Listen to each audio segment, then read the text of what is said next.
Today, a question I've been getting a lot is, oh, how do you find a lot of stocks you swing and stuff like that? Obviously, I have a watch list, but one of the reasons is because of option flow. So today, we're going to go over option flow. I'm going to talk about the basics, about the concepts or terms that I pay attention to, and how to read option flow as well, primarily for swing trading. If you guys have actually checked our YouTube, I already have a video on there for day trading, but that was a very quick video on day trading itself. So now I'm going to be talking about the swing trading because that's where honestly flow is the most lucrative, I would say. So yeah, before we get started, of course, if you could just pay attention to this disclaimer, because of course none of the information we provide is for whoa, hold on. The information we provide is for educational and informational purposes only. We're not licensed financial advisors, tax professionals, or investment experts, and any discussions about trading, stocks, or options should not be considered financial, tax, or investment advice. You guys can go ahead and read the rest of that disclaimer. I'll give you guys a second before I continue. All right, cool. So let's continue. You guys might be wondering why I wrote stuff down. Well, one, I wanted to prove you that none of this was done by AI, and I actually put like about 4 hours or 5 hours into this. But also I like, teaching with using drawing things because who knows, maybe I'm just special ed or something. But yeah, anyway, all right. So, we'll talk about the cons and pros of option flow. So maybe you've heard a lot of people say that, oh, option flow is manipulated, and that's a reason that they don't look at it. So, some true things about option flow that I do want you guys to realize is traders can easily misread option flow. So, one thing you guys might know, since you guys are all from Discord servers, is your Discord server might have option flow, or you might even see people on Twitter posting option flow. You could easily misread option flow because not any option flow is 100% clear. They could be filled as hedges. You don't even know if they are opening or closing the position. You can make guesses, but you don't fully know. And also another thing is most flow is useless. Um, Regardless of this, right? You might be thinking, okay, then if these are all the cons, why the hell would I look at this? However, options are utilized more than ever and make up more of the market than they used to. In the past few years, you guys have definitely seen how volatile the market has been.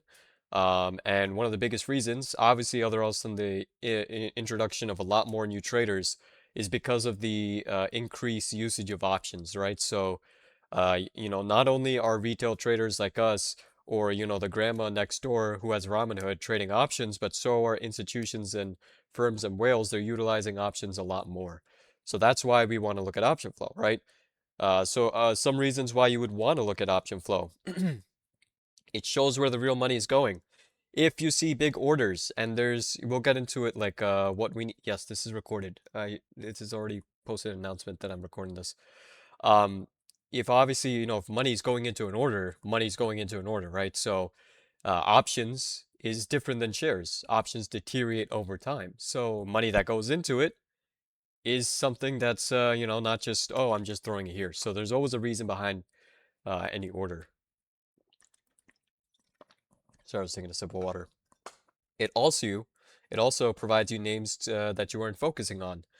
So what that means is, for example, all of us have Nvidia, Tesla, AMD, Google on our watch list, but does anyone have, FTNT or ASL or ACN? No, right? But sometimes those charts might be setting up even though they're not on a watch list, and so there will be flow on them sometimes, and option flow will be able to show stocks we don't know that have pretty interesting orders on. It also gives you confluence. So what that means is if you are looking at a setup, right, and you're also seeing that there's flow following it, that also is a great that's also a great way of using option flow. It also shows urgency and aggression, right? That's the biggest thing when it comes to one of the biggest things when it comes to option flow. Obviously, if people are or like, okay, think of it like this: if someone buys stocks, they expect it to go over time. Of course, they could be short-term trading if they're trading penny stocks. But which trader do you think is gonna expect the stock to be moving sooner? A person who buys 100 shares of Google or a person who buys calls of Google? Obviously, the person who's buying calls of Google, right? Because that is a deteriorating asset when it comes to options. So they believe that that move might happen sooner. So that's why option flow shows the kind of urgency behind it. It also, additional to that, could possibly show you by when they believe the movement to happen. So what I mean by that is obviously every single option out there has an expiration. So when we go over the flow later on, you'll see that, obviously it'll show the expirations of the contracts, and I'll show you how you could put two to two together to kind of figure out, okay, you know, when do they possibly believe this move to happen, right? And then additional to that, sorry if you hear me taking breaks, it's because I'm taking sips of water. Um, Spot possible rotations. So I'll show you guys examples of this, but for example, you guys have seen that memory has been not performing that well this past week compared to other stocks like healthcare. So healthcare was actually getting a lot of flow over this past week. Meanwhile, memory was getting a lot of put dominance flow. So that's another great usage of sector of unusual option flow, right? So also, I'll show you possible price targets. This is a little bit harder to spot. You can't always necessarily go according to this, but you could kind of infer, and I'll show you how later on. But in the market where options are utilized more than ever, it is completely stupid to not look at option flow. So, you know, in the end of this, I think it's very important that you guys at least consider looking at option flow and kind of getting used to how to read it and how you can help it, actually influence your trades. I would before I continue, one last thing I'll say is, the past people I mentored, and even people I teach these days, like, trading patterns and all that stuff, that's very important. But the next step is actually understanding option flow because that could show you where possible momentum is and being able to decipher where, you know, big position traders are in can give you possible, entry points or, sentiment or anything that could actually help you with your trading. So option flow, in my opinion, is a very important tool. I've been using it for years. And before I used it, my trading was good, but after I used it, it became even better. So, all right, let's go over the basics, right? As you guys know, there's calls and puts, right? But before we get to that, we need to first go over a few things that sound very simple, but it's very important to know. One thing I just want to note, I know you guys are asking questions and stuff like that, but if you guys could just wait till afterwards, that would be great. Because more than likely, the way I teach, I'll probably answer your questions while I'm teaching itself. So don't worry about it. Just wait till the end, and then you could ask your questions afterwards. This is recorded. Hopefully, it records just fine. If it's not properly recorded, then you'll see it on Twitter because it's streaming on Twitter. Cool? All right. So, let's get to the understanding of the two sides of to every order, right? So obviously if you go to a farmer's market and you go to a stand and you want to buy one apple, there's one buyer, which is you, and then the person who's selling the apple is one seller, right? So in this scenario, there's going to be two participants, right? Because it's just one buyer and one seller. Now, the reason why I'm talking about this is because when it comes to a stock options market, it's a little bit different. So let's say we have one option, doesn't matter. Let's just say it's a call, okay? And there's 10 buyers that want the call versus just only five sellers who are trying to sell that call. Obviously, what's going to happen here, right? Those 10 buyers that want the call, if they're trying to fill at the best price, there's only five sellers available. This is where you actually realize that there's three possible participants because there's an additional market participant there, which is called a market maker. Now, you guys have maybe been fooled and listened to all the stupid people on YouTube and Twitter and started trading ICT, and they make like market makers sound like a completely terrible, participant. No, they're just there on the options to, uh, you know, they're just there to give liquidity. So the reason why that's important because it answers a lot of questions later on. But if there's, obviously if there's 10 buyers and five sellers, there's a discrepancy of five, right? So how else are those remaining five buyers going to get filled? Well, the market makers are basically the middlemen that basically sell the options to the remaining five buyers, right? So that way there's always continuous liquidity in the market. So that's one thing you need to keep in mind. as we progress because the stock market just doesn't have a buyer, just two market participants. Like, there's not just Cameron and John just trading against each other. There's probably Cameron, John, and then some market maker, right? So always remember that there's three market participants, and especially when you get into flow, you need to remember that there's three. If, for example, we're trading on Nvidia, which is very liquid, a retail trader is more than likely going to be trading with another retail trader. If someone's buying, they're probably another retail trader is selling. But when it comes to bigger option trades, that's when you get into a scenario right like this where there's a bigger buying order and there's not enough sellers to provide that. So that's where market makers come in. Okay? So, moving on. Now, you guys already know calls and puts, right? Hopefully. If you don't, I don't know why you're here. But obviously, if you're if you're getting a call, most likely than not, most of you guys are buying calls. All right? When you're buying calls, what is your sentiment? You're bullish, right? So if you're obviously buying calls, you're bullish. But there's actually another side because as I said before, there's two sides to every order. In option markets there's obviously three sides, but for every buyer there needs to be a seller, right? Whether it's a market maker or an actual retail trader, there needs to be a seller. So that means, like, for example, if you're trading a call that you had, you're selling it to most likely somebody else unless you're trading an illiquid option chain. So there's also the selling call thing, right? So think of it like this. If you're buying calls, you're bullish, right? You believe the price is going up. But if you're selling calls, that would mean you're bearish because you don't believe the stock will go up anymore, right? So there's actually not only buying action in the market, but there's also selling action in the market when it comes to each option. Same thing here with puts. If you buy puts, you are bearish. But if you sell puts, you are bullish. So why is this important to realize? Because you more than likely are always buying contracts, right? And then you'll always see, like, you guys will see traders typing out the phrase BTO, right? Which means buy to open. So you're buying that call or buying that put to enter. However, there's also another way you can enter into options, which is selling, right? So you could actually sell a put and a call, and this phrase is also called STO. So STO stands for selling to open, right? Or you could also say selling to enter, which means to open the position, you're actually selling the contract. We're not going to get too deep into what the requirements are to actually sell calls and puts because we went over in a previous video, but you can sell options. It would require things like collateral, whether it's equity, whether it's collateral in dollars or collateral as in shares. But just know you could sell options.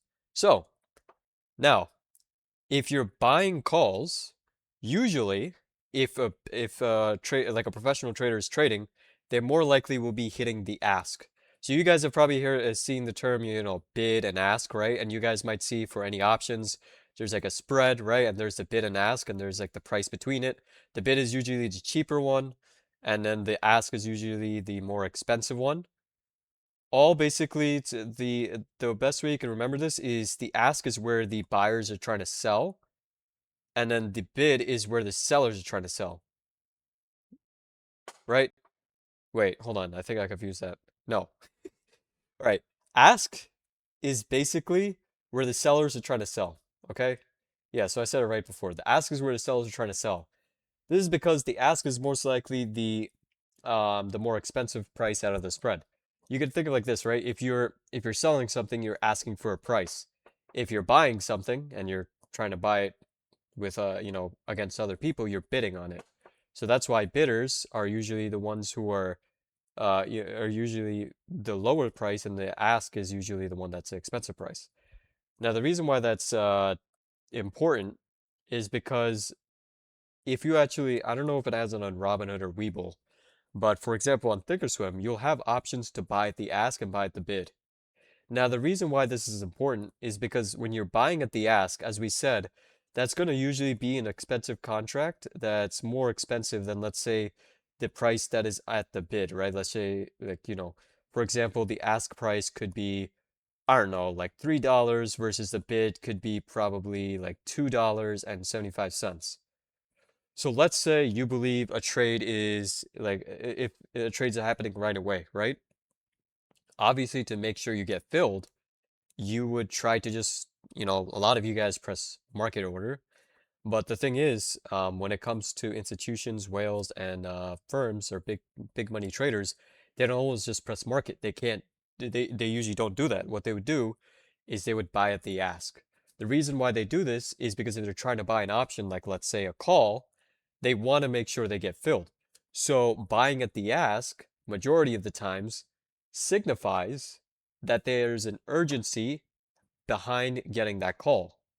Also, usually, whenever people are hitting the ask when it comes to a contract, you can infer, it's not guaranteed, but you can infer the majority of the times that is basically an entry into the option. What I mean is like entry to buy it. So what I'm trying to say is we talked about how like if you're selling your bearish for calls, if you're buying your bullish for calls, right? So if you're hitting the ask, you could kind of infer that there's a higher chance that they're bullish because they're hitting the ask versus if they're hitting the bid, you could infer that there's a higher chance that they're selling the contract, which means that they're bearish. It might sound confusing, but when we go over the things later on, you'll kind of understand what I'm saying. Same thing for the put side, right? Put buyers, people who are actually bearish on the stock, will more likely than not fill the ask because they're buying the contract, which means that they're bearish on the stock. Whereas if they're hitting the bid on a contract, they're more likely would be selling, right? Which means that they're actually bullish on the stock, right? Because as we said before, if you're selling calls, you're bearish. If you're selling puts, you're bearish. You're bullish.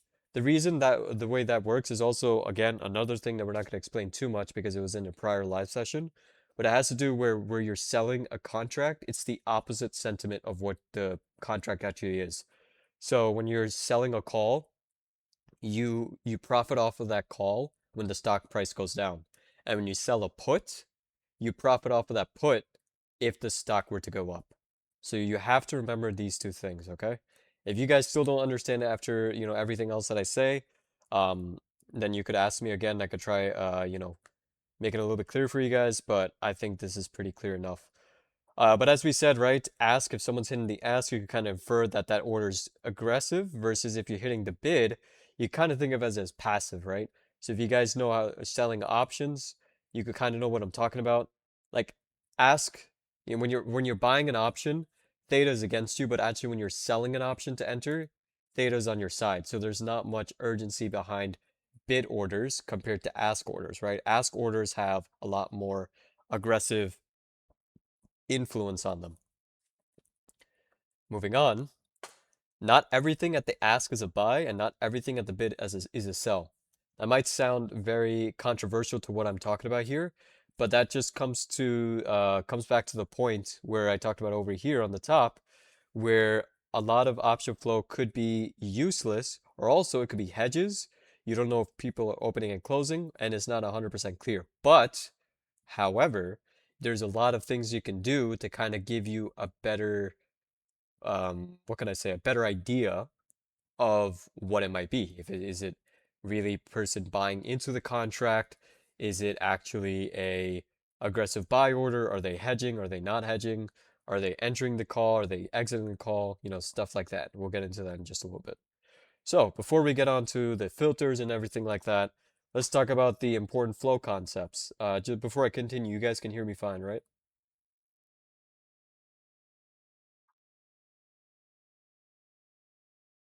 Okay. So Clear on my end.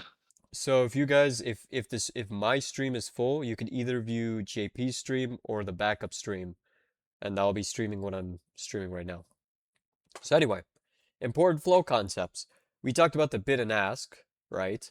We didn't talk about the mid. You'll see when we go on that the mid is basically probably what you already guessed, right? It's the order filled between the bid and ask. It could also be a market order. So, for example, if the bid is $2.50 and the ask is $3, obviously the mid price is $2.75.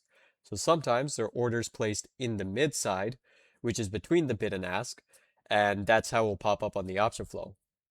Because the mid price, as you already guessed, like we talked about the bid, ask and bid on the top over here, right? We saw how that kind of shows that there's at least some sort of either aggressiveness or passiveness, right? But with the mid, it's just in the middle. So what can you really infer off of that? You can't infer as much. So you'll see how we go on, when I go into the flow later on, I actually don't look at the mid. You can try to, but in my opinion, it's not really worth looking at and it's a lot of noise. So I try to avoid looking at primarily mid-filled orders. All right. Obviously, premium, you guys can already guess what this is how much money went into the order. It is important to look at the premium value more than the contract size slash amount. So what I mean by that, if 400, if, okay, how do I put this? Let's say you compare two stocks, SNDK and Apple. SNDK has only 4 contracts filled on an order, but the premium comes out to 400K versus Apple has 400 contracts filled, but it only comes out to 20K. A lot of people, surprisingly, will actually focus on Apple because they're like, oh my God, that's a lot of contracts. But the premium that went into a trade was actually not that much. So the premium on SNDK, even though SNDK naturally has expensive options, people are still putting money into that contract, right? So if people are putting big money into it, that holds a lot more confluence over someone just buying a lot of contracts. So just want to make sure you guys know when it comes to premium, it's a lot more important than when it comes to contract size or how many contracts are being bought. Single and multi-legs. You guys probably might know or might not know this. Single legs are obviously what most of us do, which is just buying one contract or buying multiple contracts, but just either, buying a single strike, right? Versus multi-legs are orders with multiple strikes, multiple expirations, or whatever it is. Those are like complex option strategies. So that is, if you guys know debit spreads, credit spreads, iron condors, right? That kind of stuff. And again, we'll get into all of these stuff that I'm talking about will be important, and we'll get into why it's important just a little bit. Volume. Now, these two, volume and OI, are probably some of the most important things when it comes to option flow. In fact, even if you don't look at option flow, when you look at the option chain, you guys might not fully know the difference between volume and OI. So hopefully you're paying attention to this part of the whole stream. The volume is basically the amount of contracts traded in a day. It resets every single day. The OI is the open interest. This is the total amount of contracts that are currently held open. This does not reset every single day to zero. So, what is the main difference? Let's think of an example here, okay? So, let's say someone buys 400 no, let's say we look at let me think of an example here. Let me think of an example. All right. Let's say we look at a call, right? And there's the volume and there's OI. So the OI we'll say is I don't know, we'll say it's 87. And then the volume is 4,621. Why is it that number? I have no freaking idea, but that's just a number my brain picked. So OI in this sense is basically how many people are holding, not how many people, how many contracts are still open from the previous day.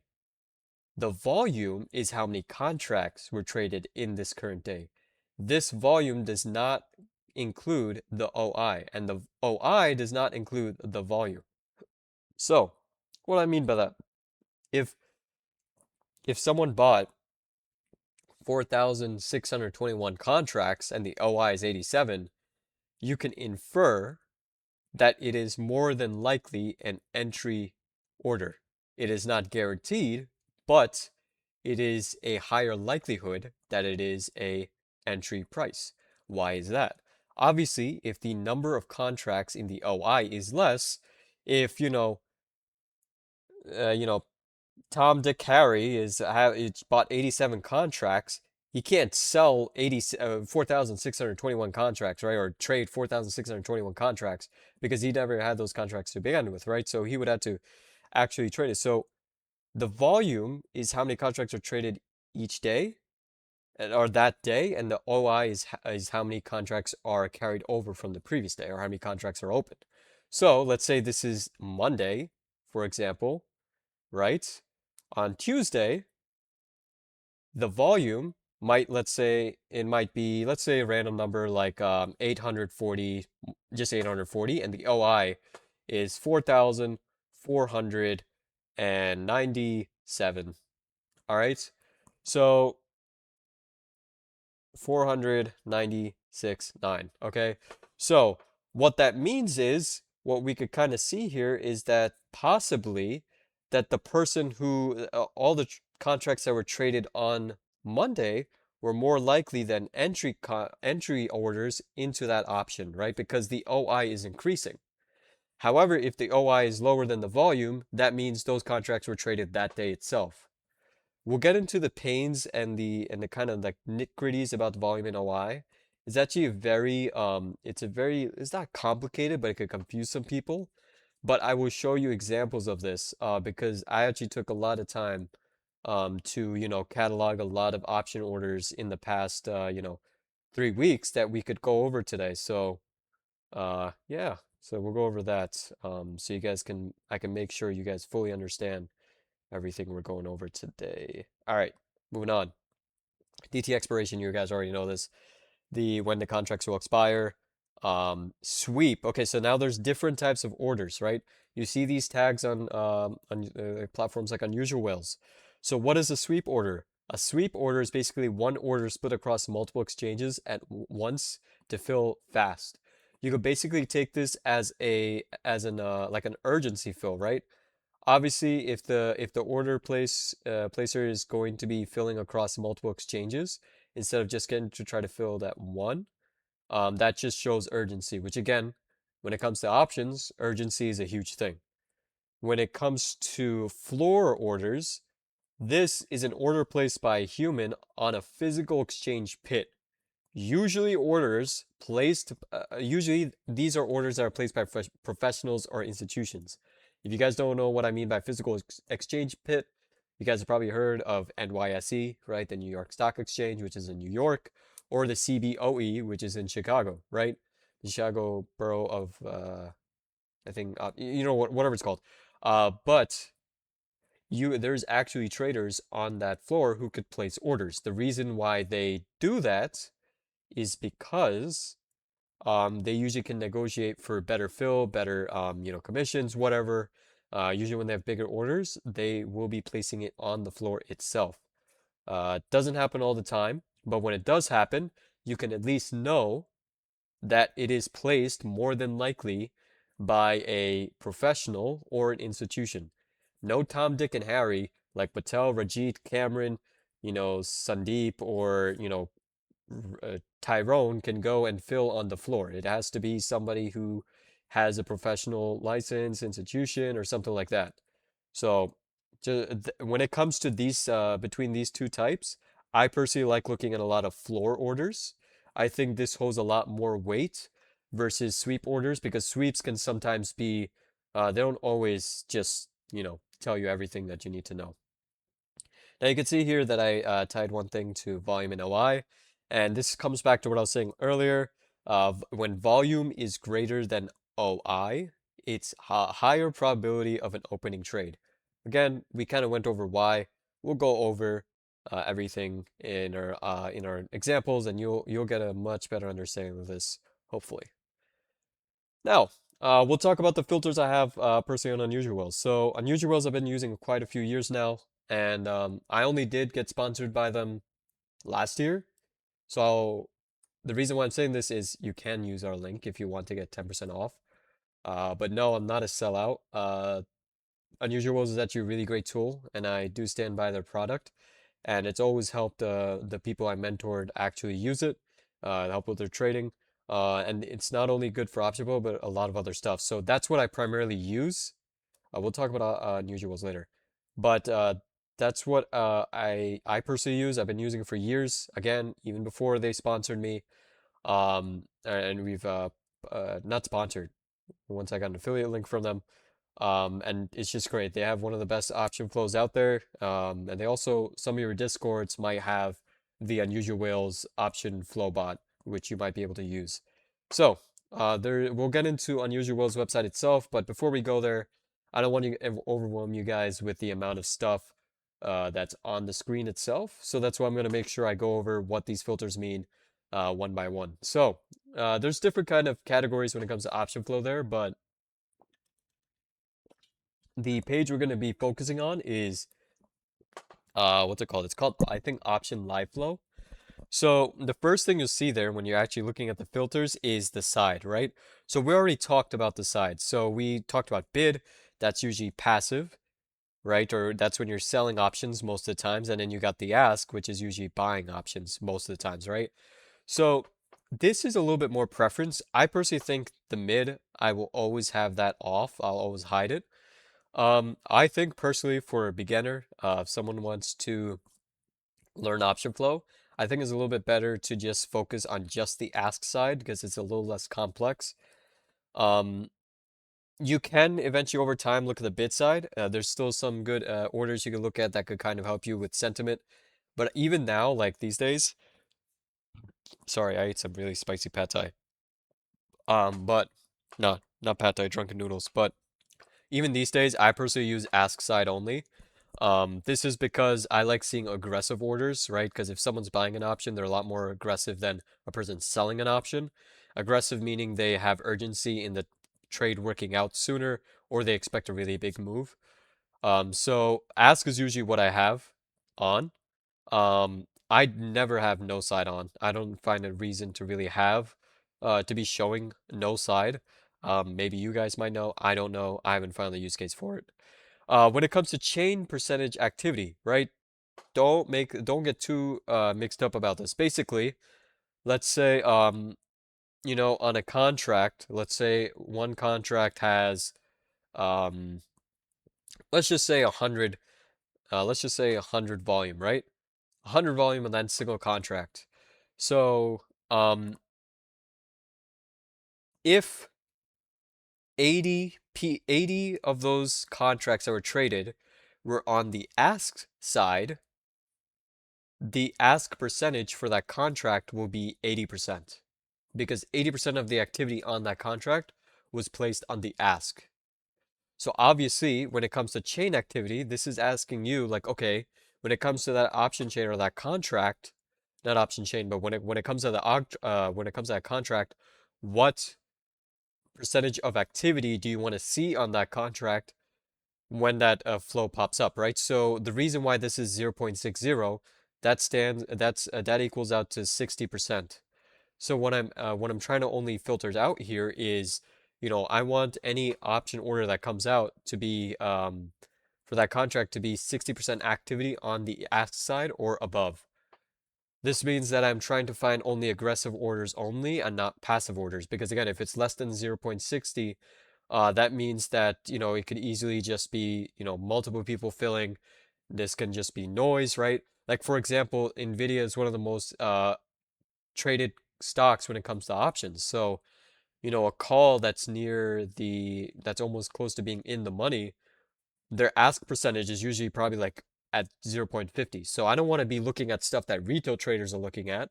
I want to be looking at stuff that institutions or whales are placing their orders in. So usually when they place their orders and we're looking at specifically ask side ask side calls or puts, we want to have the ask side percentage higher, right? So that's why I have it 0.60. If you're looking at the bids, if you're also, as we said here, I don't personally have it off, but if you're looking at the bid, then you would do bid side, right? So that is something you can also do as well. Obviously, option type, calls and puts, there's a lot more preference. I personally think, again, for a beginner, I think the best thing to look at is actually just puts. I mean, not just puts, just calls, because puts are used more as hedges than calls are used as hedges, right? So people don't usually buy calls as hedges most of the times, right? If they're shorting, they're just shorting. Not all the time do you see a call as a hedge. But if people are long on a stock, again, the reason why options were created, the main reason was because so it acts as a hedging tool, right? So that's why This actually leads into our next point, but that's why puts are usually used as hedges. Now, you don't want to just fall, you don't want to look at a hedge, right? Because a hedge does not mean that it's necessarily going to go in that direction. If people are buying puts and it's just a hedge, does that mean that they have a high conviction it's going down? No, because they would close their shares if that was the case.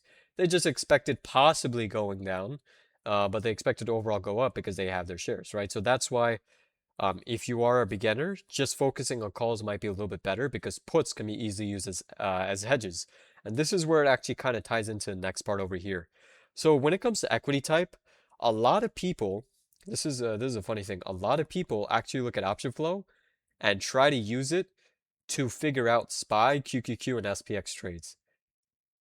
Option flow on SPY, QQQ, and SPX 99% of the time is absolute noise. Majority of those orders are freaking hedges. And they're also just it they're you don't look at ETFs. I don't look at ETFs. I don't believe there's a reason you should either. Usually, even in a bear market, between an ETF and index, between an index and a stock will always bottom out sooner than an index. So an index is a lagging indicator. If you're looking at option flow, you're trying to potentially look at something that's indicating something in the future. So why would you look at something that's a lagging indicator? Indexes are a lagging indicator. Stocks are the leading indicator between an index and a stock, right? So we should not, I emphasize on this, not to be looking at um, orders when it comes to ETFs in indices. Okay. So if you're one of those people who are like, oh my God, there was a SPY call that was filled. No, wait, no, this is a SPY put that's filled for $800 million. Oh my God, market's dumping tomorrow. That's not always, oh my God, the market's going to dump. That could easily just be a hedge. So that's one thing you want to realize. Indexes are always prone to a lot more noise. Does this mean you can't use it? No, doesn't mean that, but I personally would not look at it. I've barely ever looked at it. And when I have looked at it before, I literally did a study where I looked at it for over, I think it was 6 months. And I think out of 6 months, it only helped like 3 days or something like that. So just like literally, I would ignore it. ADRs are basically, foreign stocks that are on the US market. So like Baidu, Baba. But I usually have stocks and ADRs on, and I have ETFs and indices off. Obviously, when it comes to expiration dates, I leave that on. I just leave that default. Now, premium, this is kind of cut off here, but premium is actually something that is up more to preference. If you have a good ability of differentiating what's a really valuable flow to look at versus a unvaluable flow, you can kind of set the premium numbers lower. Now, that might be surprising to you because you might be thinking, but wait, why wouldn't the $5 million premium be worth more than someone who's putting 100,000? Well, because, if someone fills $5 million on Tesla, that's nothing, right? $5 million, like Tesla gets $80 million on the daily, $40 million on the daily, versus someone does like, you know, 5 million on Macy's, that's like, oh my God, like who is that? Is that Trump? That kind of thing, right? Same thing. You switch the scenario around. Let's say someone puts 500K on Nvidia. Who cares? That's Nvidia. I mean, Nvidia gets again 40 million, 80 million orders all the time. But let's say if someone puts 500K into Coca-Cola or waste management, or Realty or Realty, right? Or I don't know, Bull like Webull stock or Hood. These are stocks which, even though they're liquid, still do not get big orders like that, right? So that is why if you're able to figure out what's a good flow and what's not a good flow, you can actually look at lower values. I personally believe by what I'm going to teach you today and go over today, you will get a better idea of this.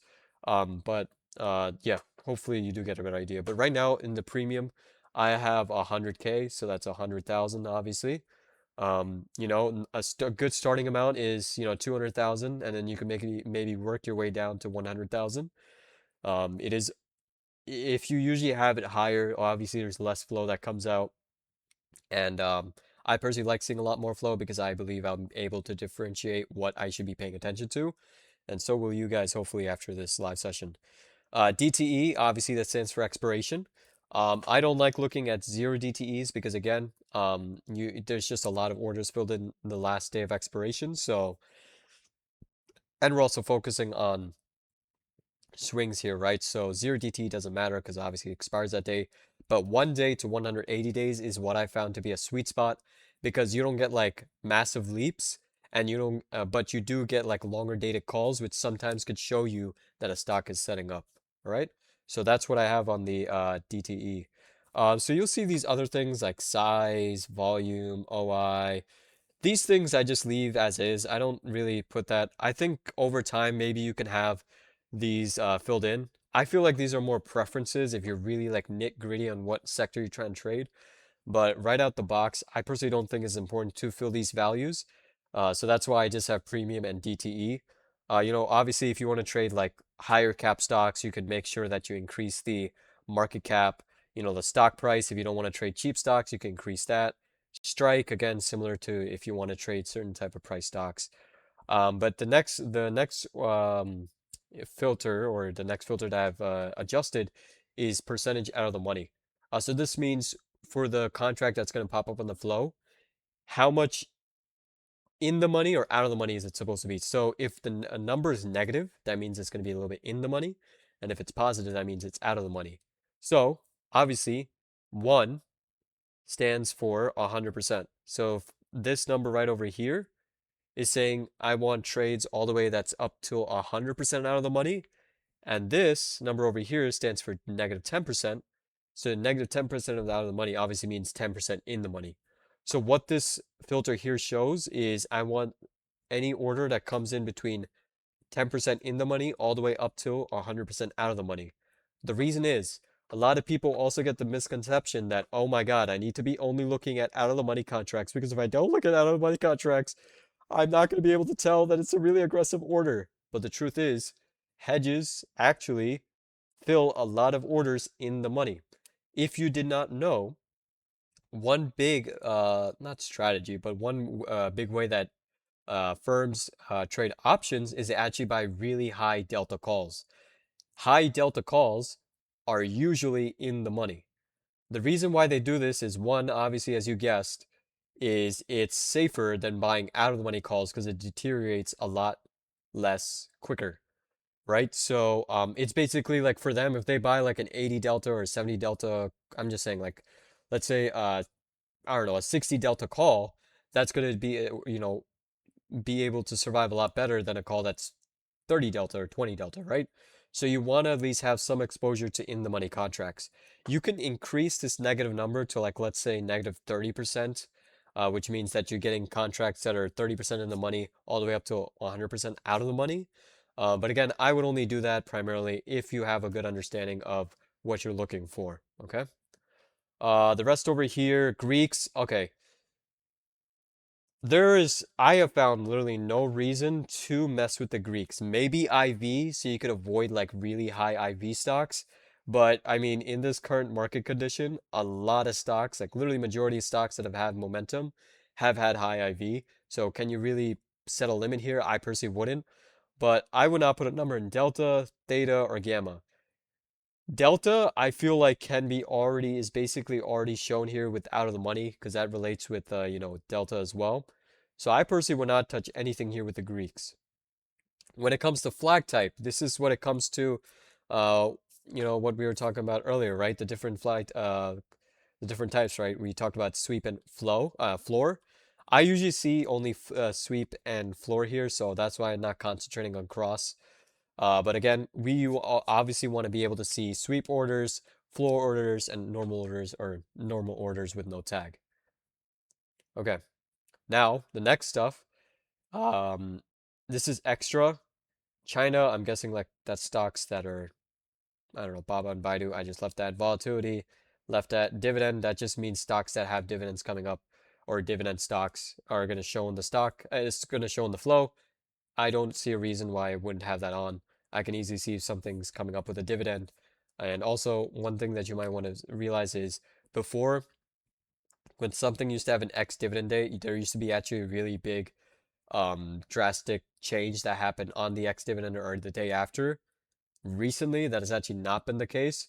So I would not go so heavily and be like one of those people who look like, oh, in the past no, 2 years ago, every single time there's an ex-dividend date, the stock dropped the next day, right? I wouldn't be one of those guys. So just don't primarily focus on that because I used to do that and it used to be something good to look at, but the market doesn't really do that anymore. So you just want to keep that in mind. So, all right.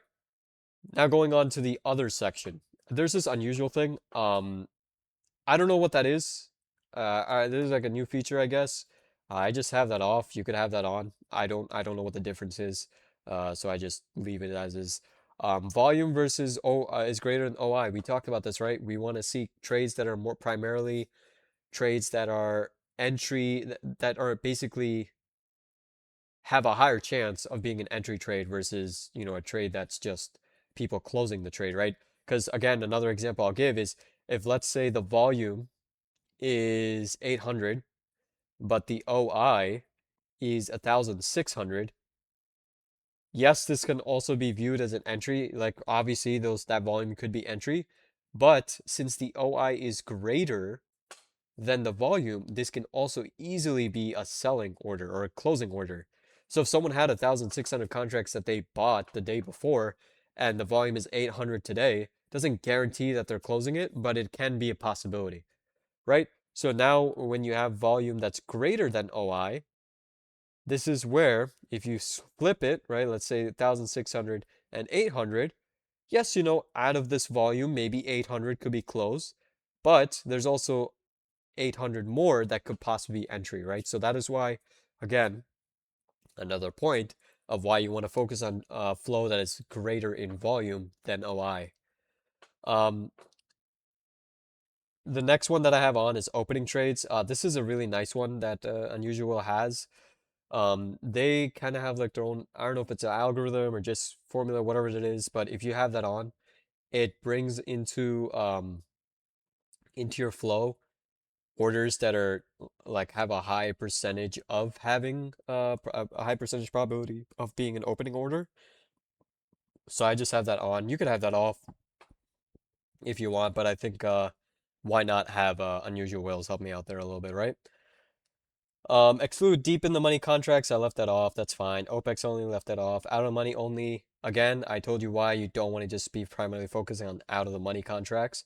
A lot of big trades that I caught this year were actually followed by flow that was in the money. So keep that in mind.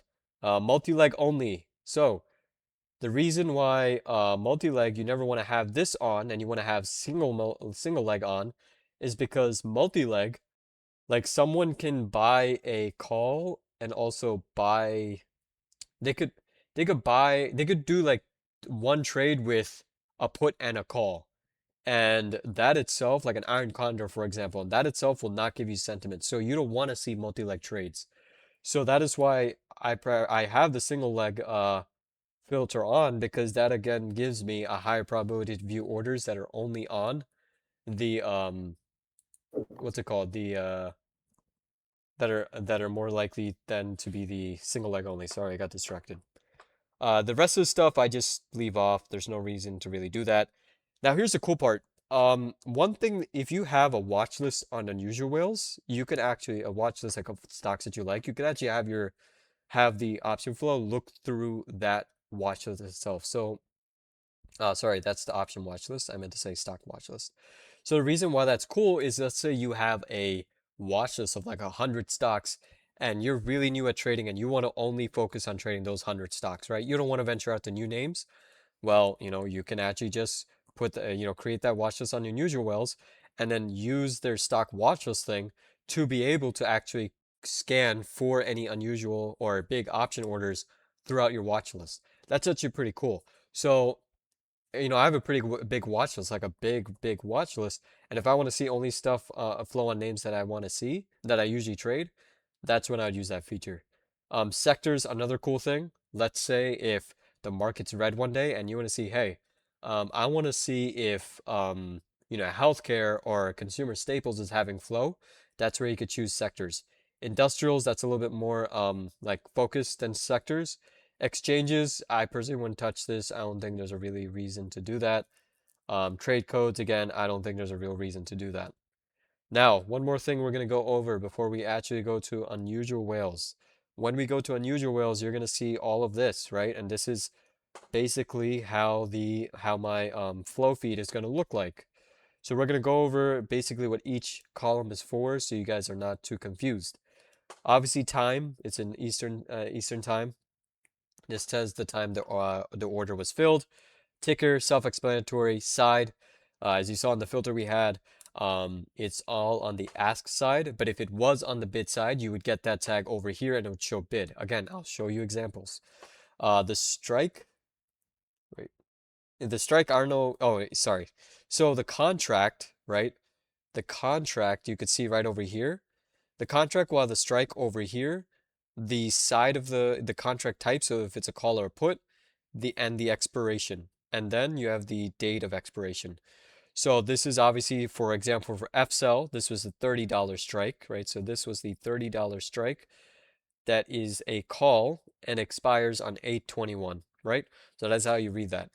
DTE, obviously, date till expiry. Don't need to really explain that. So when it says stock, this is basically the price the stock was at when this specific order was filled. The reason why that's important is because you go quickly glance at the contract strike and then at the stock price to see if the contract's out of the money.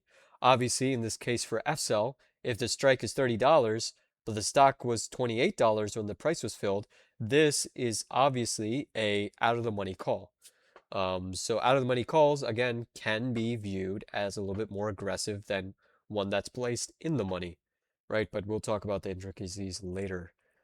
Spot, this just means the price the contract over here was filled at. Size just means how many of this contract was filled in this order. So obviously there's 450 contracts filled at $5.70 for a total premium of 257, right? So we talked about how premium is a lot more important to look at than when it comes to size. So that's why when I'm looking at the option flow, I'm primarily looking at the premium instead of the size. You can look at the size if you want, but a lot of times when you have like look at SNDK, right? In this order here, if for F cell, it took 450 contracts to equal to 257K. However, this one SNDK call took only 5 contracts to hit 127K. So another reason of why it is important to primarily focus on the premium versus the size. And you also have to relate the premium to the stock that you're trading. If the stock is lesser known, lesser traded, not as popular, not as big, or not as active on the option chain, if the premium is higher or high, it has more value than a stock that is traded a lot, that has a lot of premium on it. So for example, SNDK is one of the more highly traded option chains right now, and it has a volume of 5 with a premium of 127K. Obviously, you're like, oh my God, it's 127K, but that's actually not a lot. And when it comes to SNDK, right? And you'll come to see like Microsoft, oh my God, 1.75 million. But again, that's Microsoft. Microsoft is commonly traded. So it doesn't mean that you just scratch these off and you don't pay attention to them. But when you see, for example, Okta, right? Let's say Okta had a $1.5 million order. Which one do you think will be more, which one do you think will hold more value? A 1.5 mil order on Microsoft or 1.5 mil order on Okta or whatever the hell Shaz is? Obviously Shaz. So that is why premium is a very important thing to look at and also refer what stock that premium is being placed on.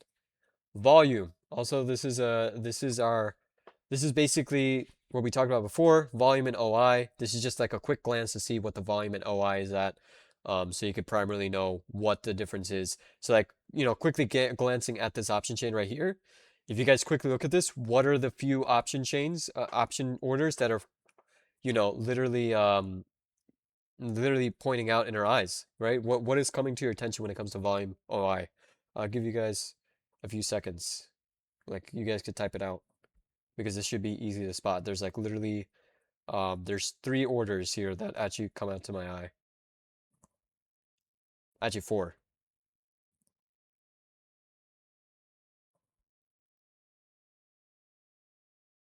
Actually you could technically say 5. So I'm not gonna look at all the answers because you actually gave a few. So, okay, Cisco was one of them. Cisco's okay because obviously it has bigger volume than OI, but the ones I primarily looked at was obviously these LRCX, right? This contract is one, it's out of the money. So the stock price is 348. This is a $490 call. 1.1 million, right? We don't really care about size as much. But you could see here that the OI is only 378 versus the volume is 1,349. So this is something, again, that doesn't mean we just go, oh my God, I'm gonna buy. No, we're not gonna go buy calls immediately. That just means that out of these orders, LRCX might be something I might be interested in looking at. Then, of course, we have Shaz, which has 100 volume, 0 OI. We have Microsoft, which has, is that Microsoft? Yeah, 114 volume, 0 OI. Then we have even SPGI, which has 66 volume, 0 OI. We can, of course, we would want to pay attention to these stocks here like Microsoft and Cisco, right? We're going to look at all of the flow whenever I look at flow, but if I were to like really make sure I remember what flow was like what flow I saw that was really interesting, it definitely would be LRCX and also Shaz and Microsoft. And now also again we'll get into other kind of, I don't know if you want to call it skills, but references that you want to use.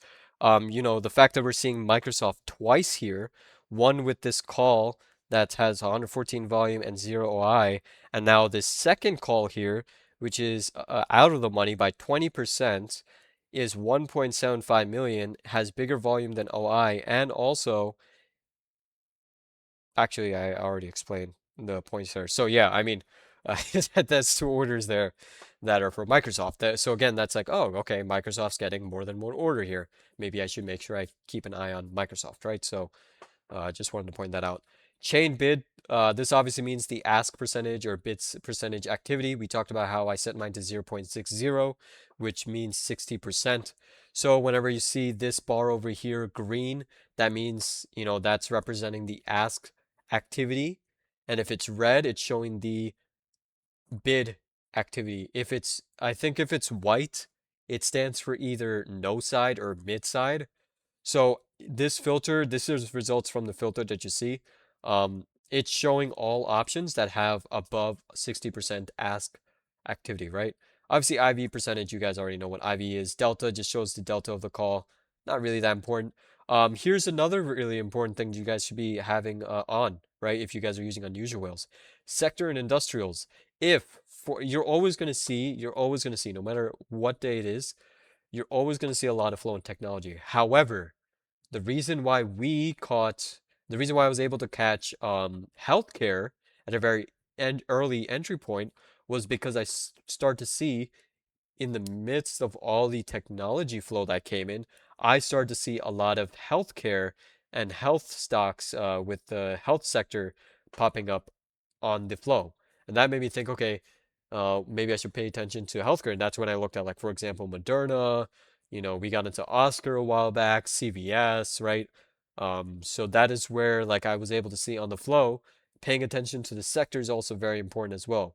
Also, another ways you can use this is if you're on a day, like actually the funny thing is on Wednesday, if you guys look at my Twitter, I post a lot of flow on there using this filter itself. So this is the filter I used, by the way, to post the flow on Twitter.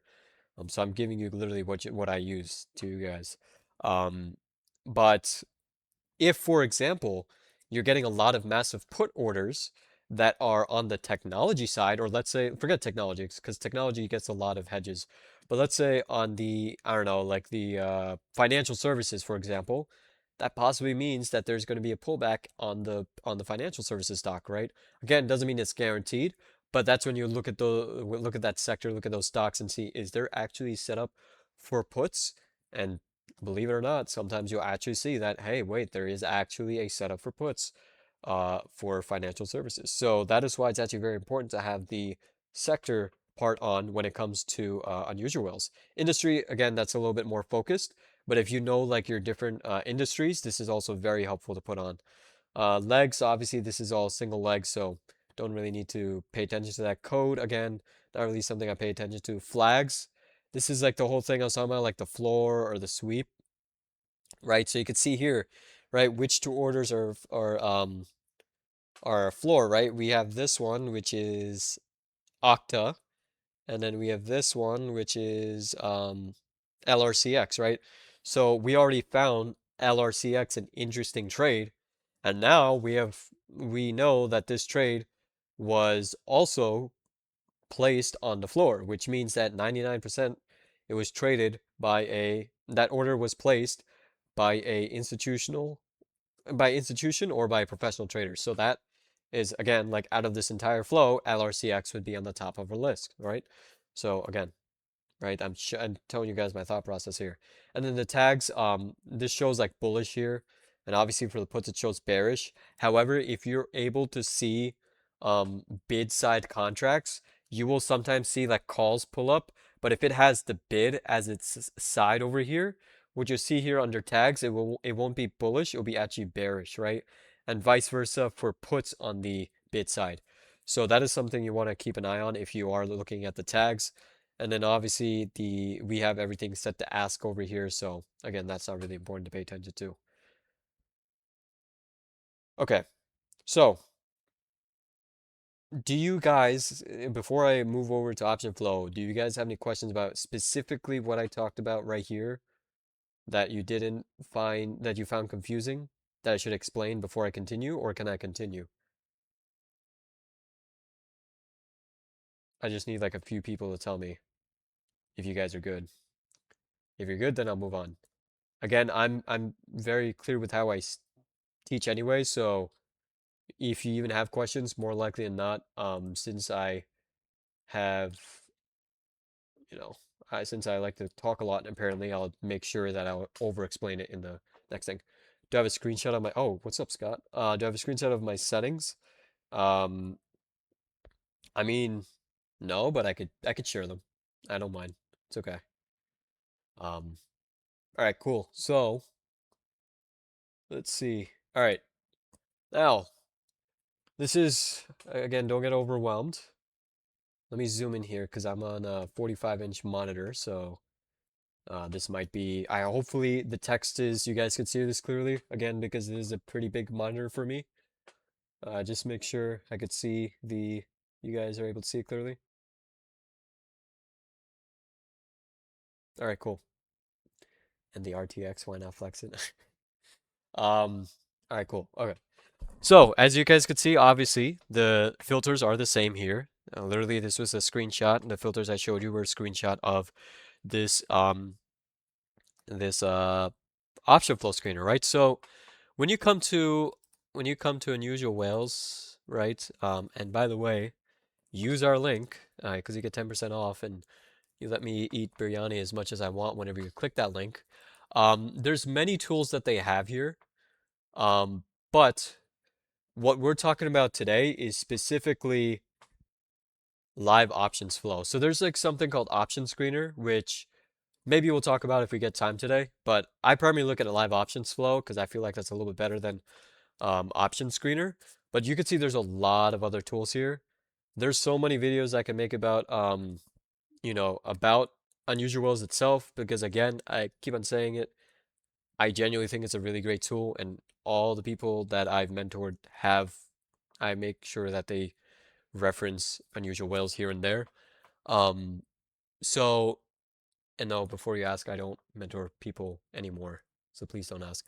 Um, Now, if we come back here, so if we click on Live Option Flow, you could save filters. All right. So I already have this pre-saved.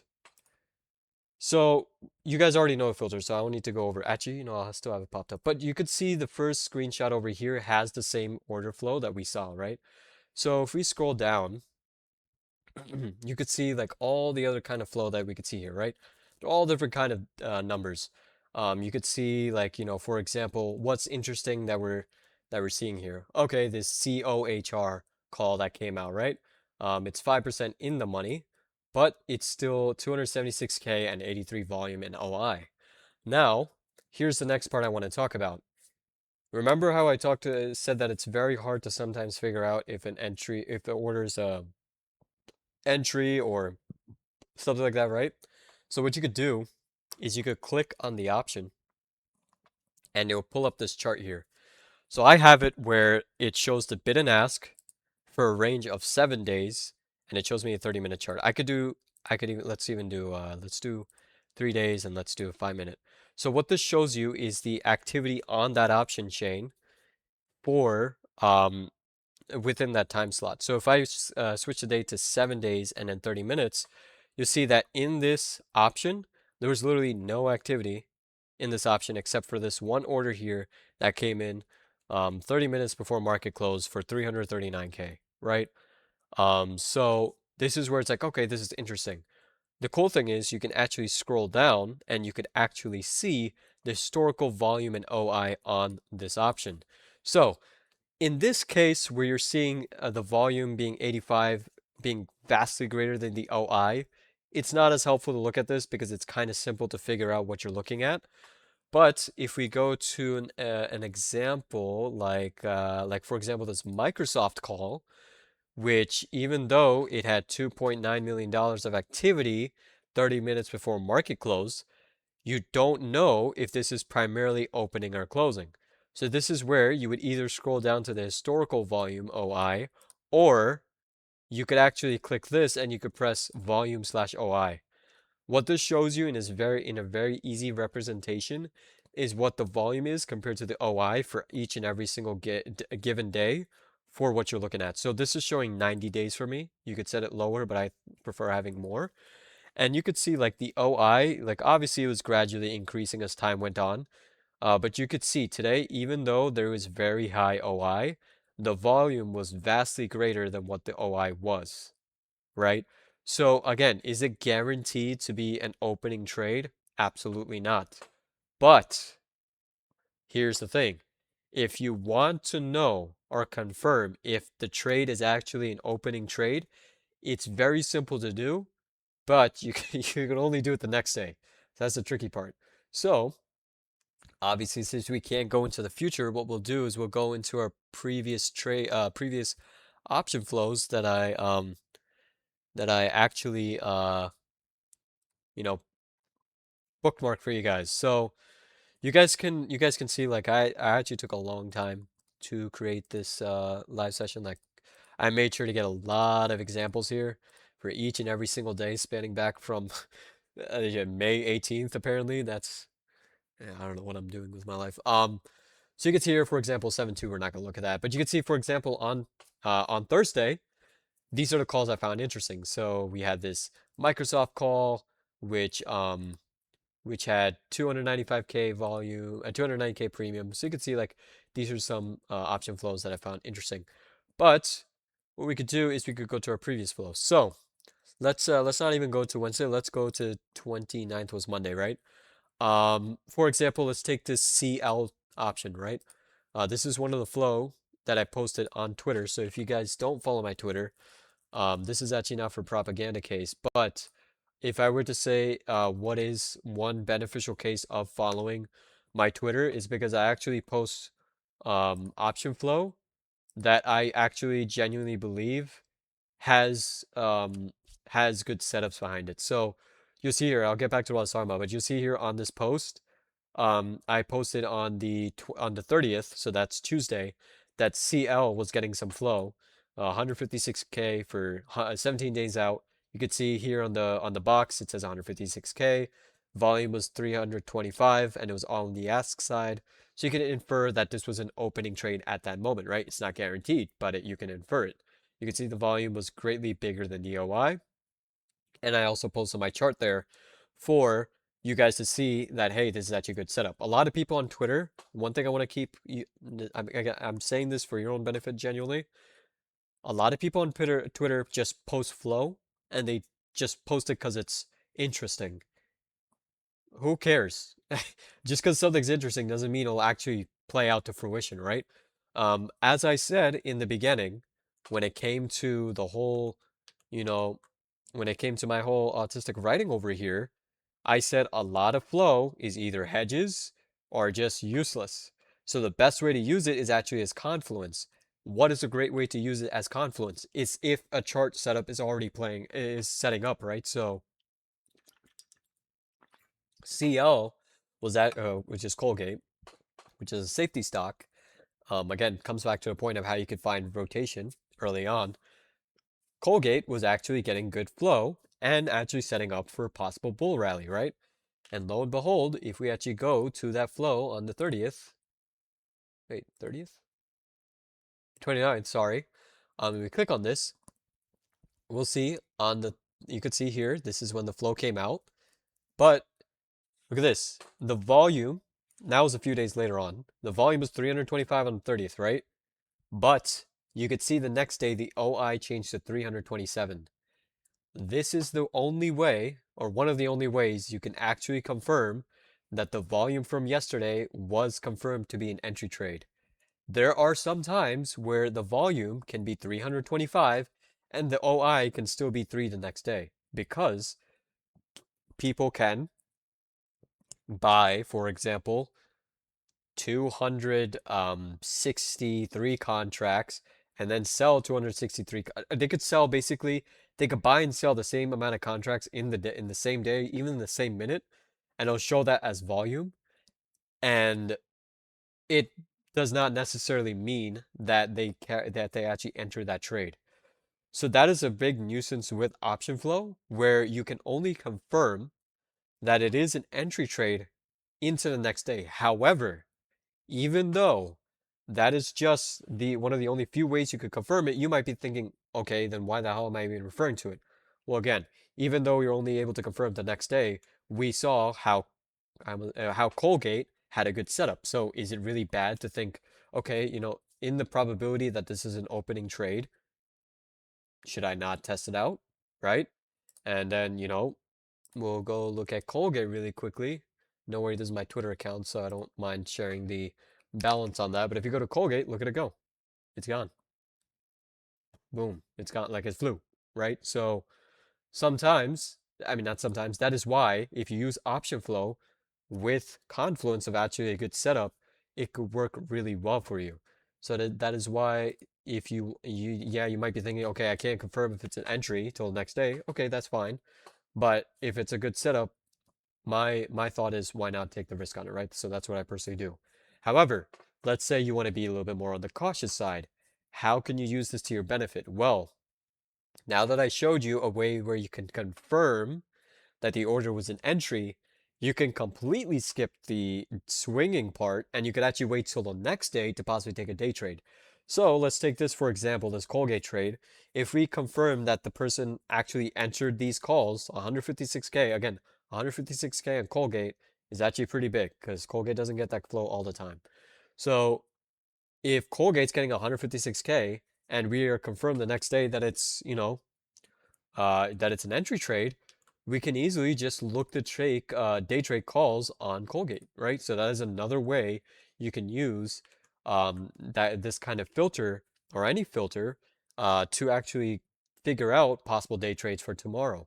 So, as we go back to this watch list over here, if we go back to Thursday's flow, I have all these flow bookmarked, right? So let's say Monday comes and I want to possibly day trade. I can look at these contracts and I'll be like, okay, the volume was 117 on Microsoft on Thursday, and then Monday comes, if I'll go check at the volume, and if the volume is actually confirmed on the OI side on Monday as 117 or just higher than zero, that means, or let's say pretty big number around 100, that means it's confirmed as an opening trade, which means that those people or that person or that group still has that call. And obviously, if they're still holding that call, it's not a guarantee, but it shows that there is a possibility that they believe that the sentiment is going to continue in that day and in the future. So that is one important thing I wanted to mention, right? So you definitely want to make sure if you want to if you want to play it safe and you only want to look at stuff that are guaranteed to be entry trades, that is one way you can at least increase the probability of it being an entry trade by seeing the OI confirm the next day from the volume the previous day. You won't always see a you won't always see like a what's it called? You won't always see, sorry, this is bugging me. This should be on the 30th, not the 29th. I actually put it on the 30th. Um there's going to be cases where for example, I'm going to try to see if I can find a good example of this. Uh, yeah, okay, so Look on the 29th, for example, on ASTS, there's 200 OI and there was 383 volume, but the next day there was only 321 OI, which means that that 383, actually, before I even say it, what do you guys think that means if the volume went from 383 to 321?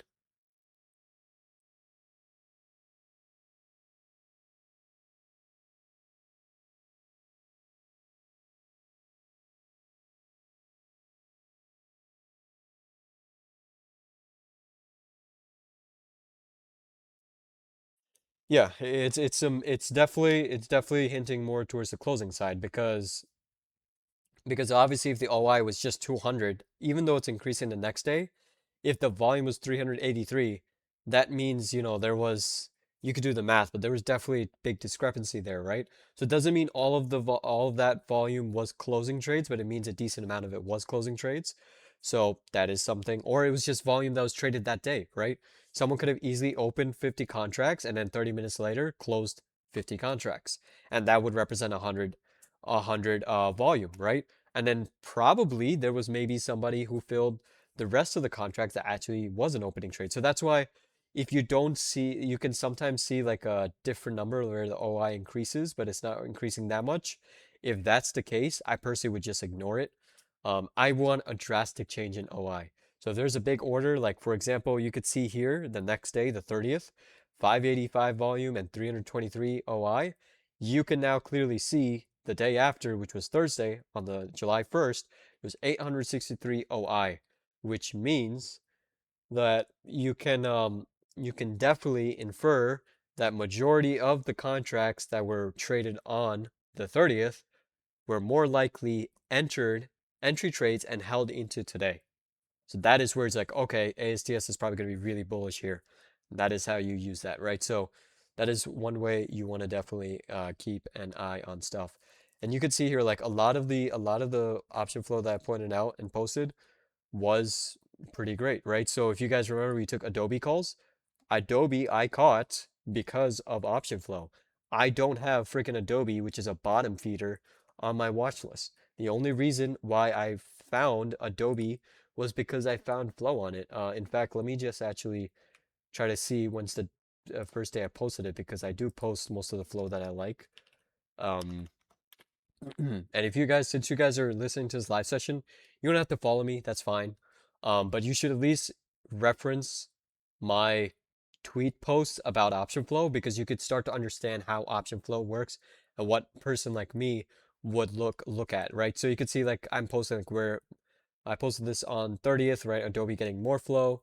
And then you could see that the original post was on the 26th. So last Friday, right? Was that last Friday? Yeah, last Friday. Was that when we got into Adobe? I think so, right? So you could see that was the first flow I saw on Friday. So if you go back to when was this? The 26th. I'm showing you guys the history so you could see what makes a good option flow, right? So hopefully you guys are paying attention.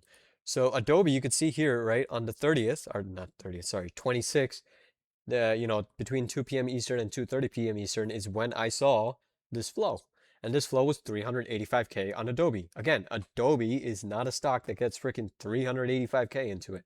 So it's a pretty big order for Adobe. So once I saw that, I'm like, whoa, whoop-de-doo. That's a pretty big order. And then what I did was I went onto the chart of Adobe. So we'll go to Adobe. We'll go to Adobe and we'll go to 26th. And look at that. Look at how the 26th candle was. So to me, I'm looking, of course, it's easier not to see it that it broke out, but let's try your best to forget about all this price action here. Look at this setup. How is this not a good setup, right? You could call it a double bottom. I personally call it a base, right? And if you guys remember my the SMA video, the chicken biryani video, you know that I talked about how a lot of times if there's a decent amount of distance between the 10 SMA on the daily and the 20 SMA on the daily, a lot of times if price is able to breach and close above the 10 SMA, it will actually move to at least 75%, if not the full distance of the 10 to 20 SMA. So you can see that worked out, right? You moved from the 10 SMA, right? All the way up here to the 20 SMA.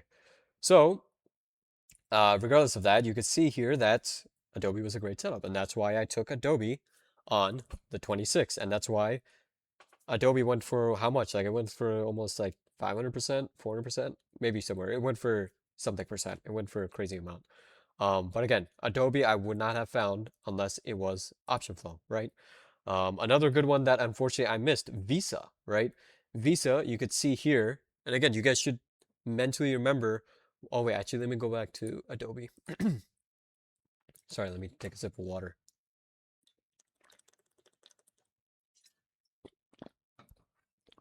All right, so Adobe, this one was filled on 26, right? So if you go to 26, look at this.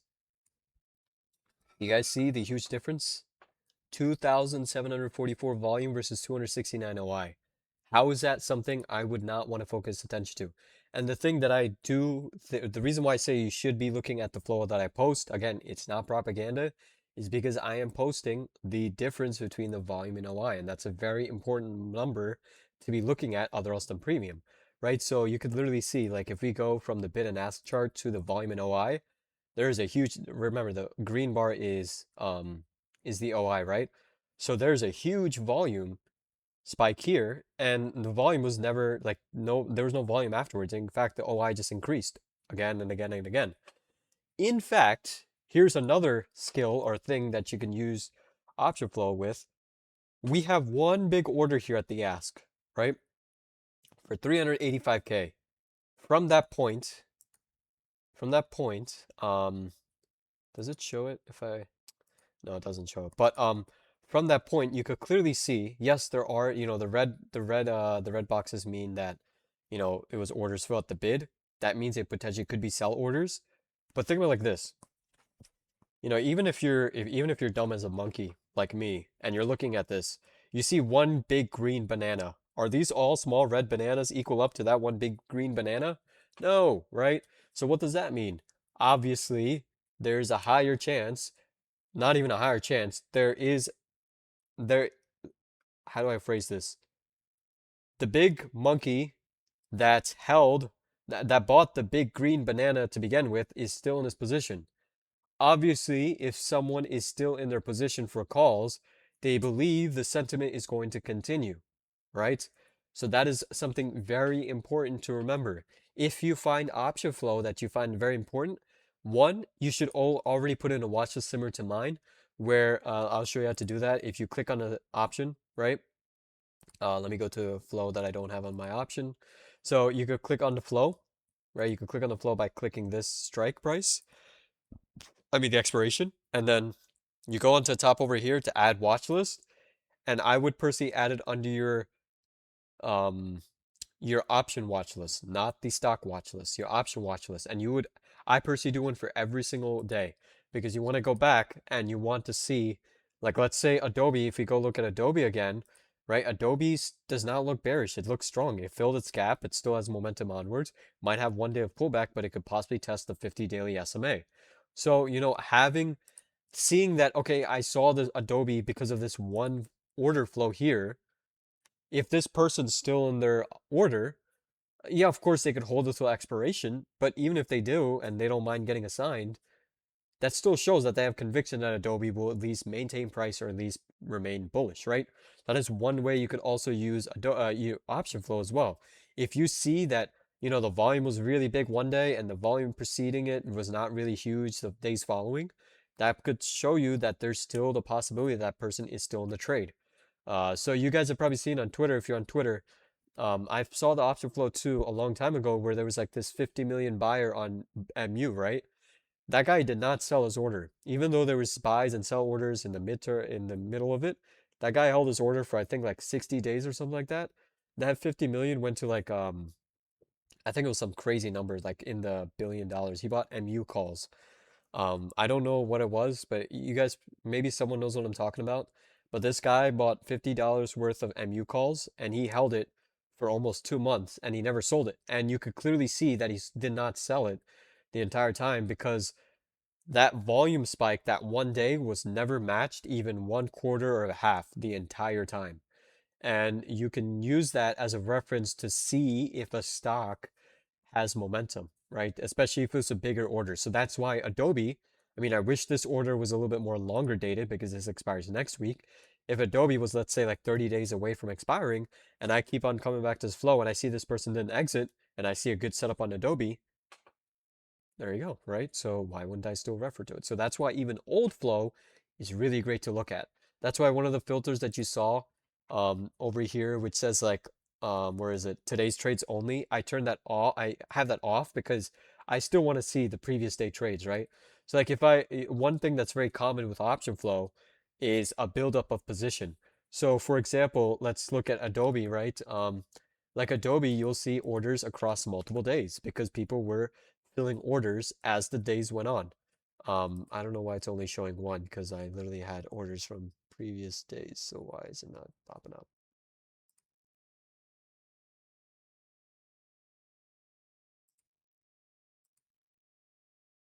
Okay, I don't know. It's not popping up. But basically, if you wanted to see like a stock and what flow has been going into it, like I don't know, let's do Microsoft, right?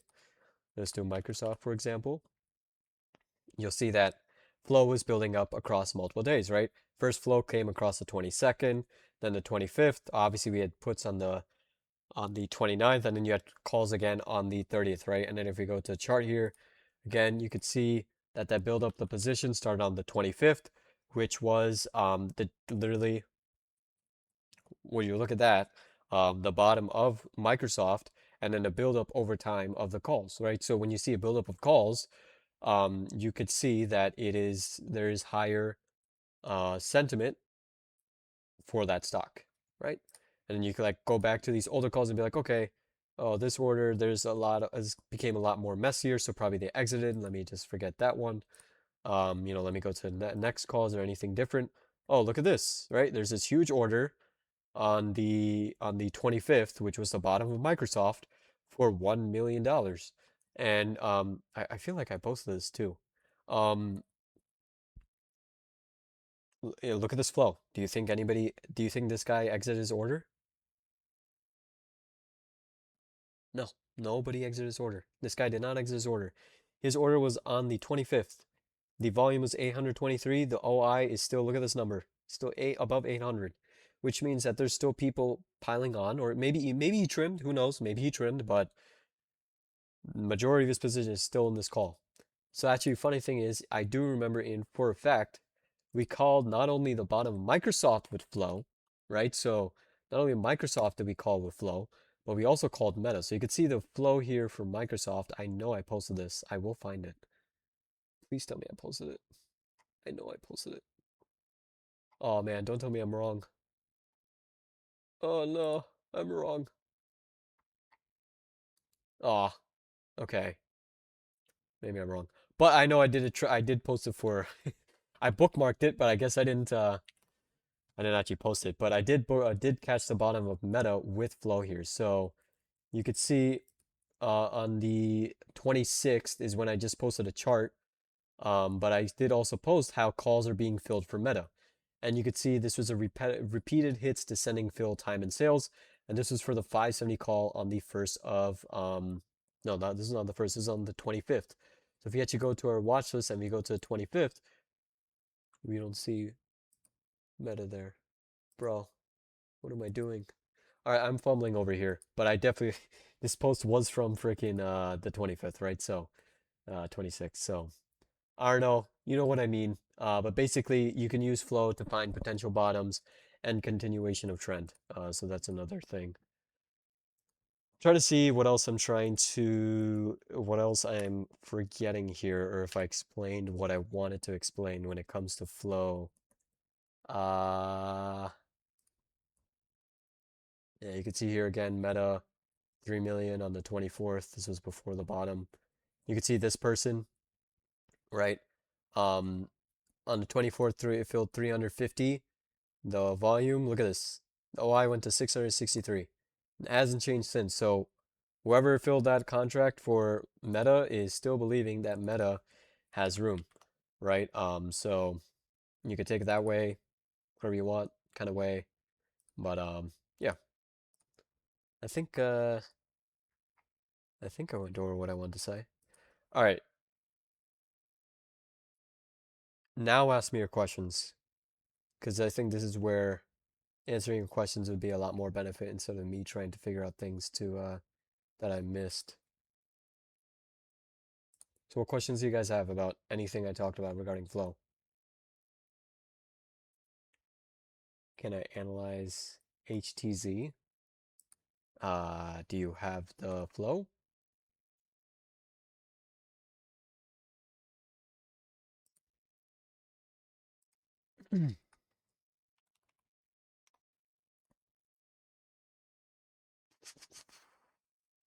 You need to tell me a little bit more like what contract and stuff like that. Uh, oh, wait, are you talking about this one? This $9 call? Yeah, look at this, dude. This is all on the bid side. Yeah, so wait, August 9th. I found August 21st. This one has 100K OI. It was 100,000 volume.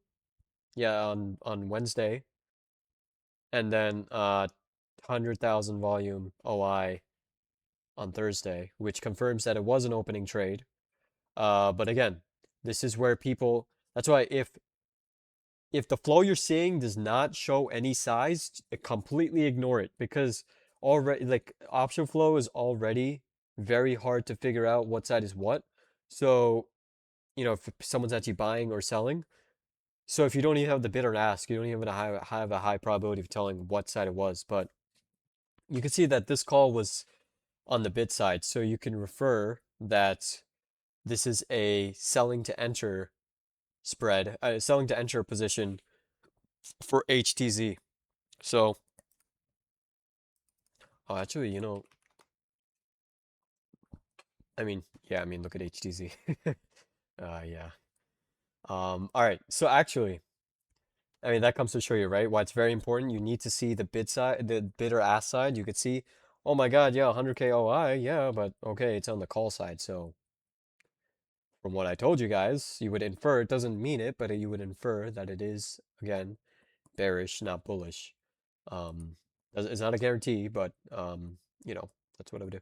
But one thing I wanted to say before I'll continue with you guys' questions, but every single day, what I do when I go through flow is I have my setup like this. You don't have to copy it right out the bat.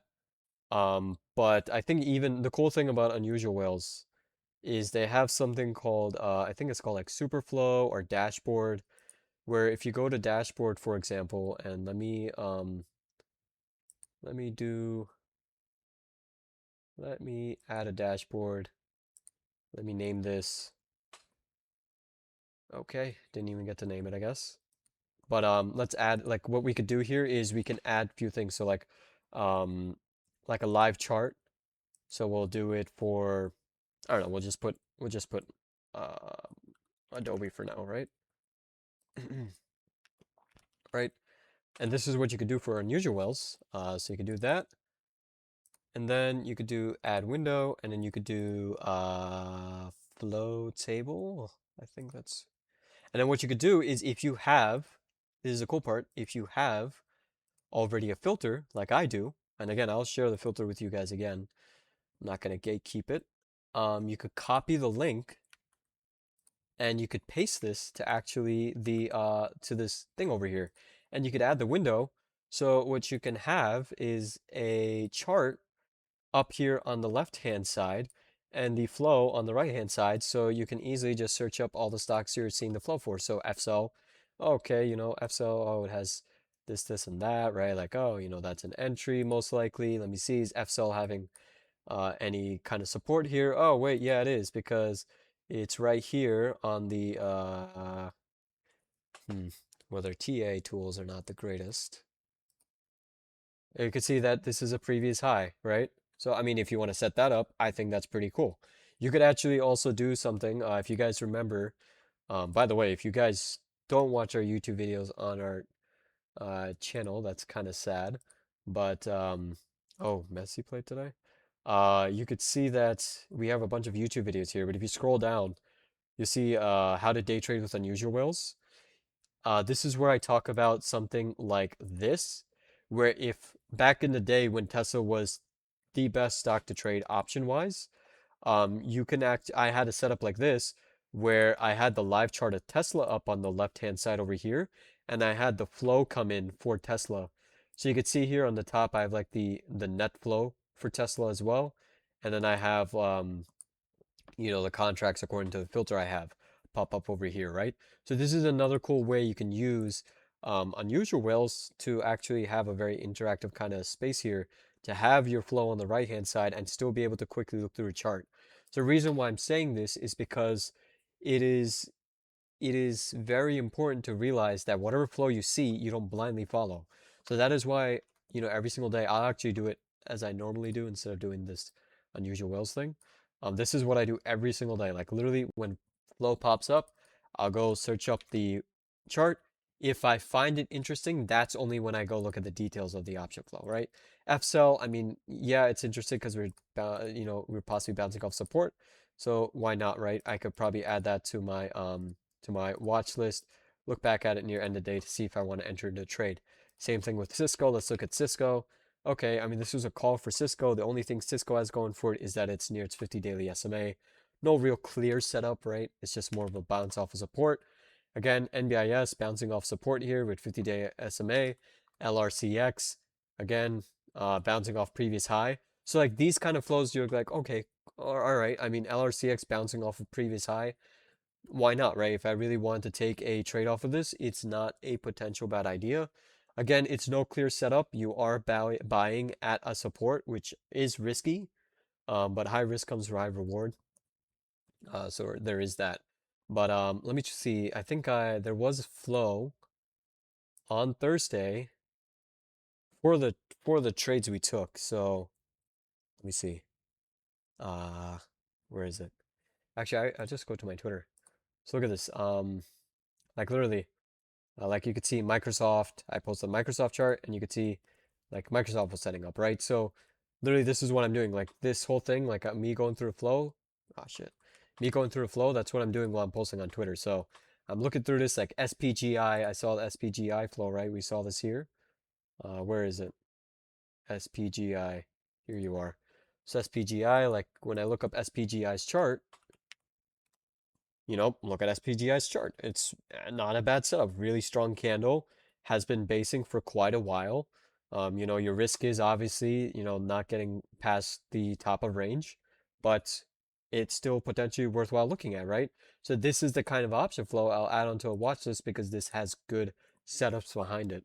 So what I would do, again, I'm not a financial advisor, but what I would do, I think a good practice or a habit to get into if I'm looking at option flow is to have a chart up and the option flow at the same time. Um, it's very important to do that.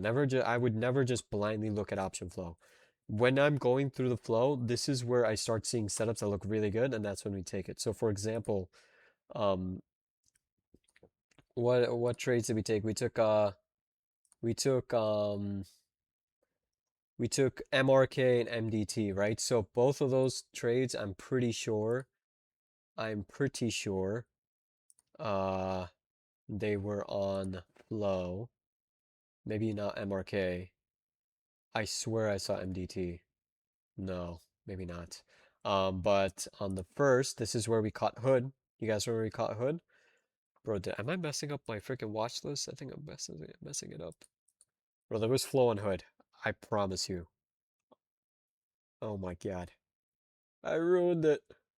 I swear I saw it, dude. All I know is the day of when we took, yeah, okay, there we go. July 1st. I don't know why I don't have this bookmarked. Literally, I posted this as well. There was a decent buyer for just 9 days out on Hood on the 1st. And when we look at Hood's chart on the 1st, the day we took it, right, you can see it was a really nice candle here, really nice setup. And you could see how pairing flow with the trade works really well.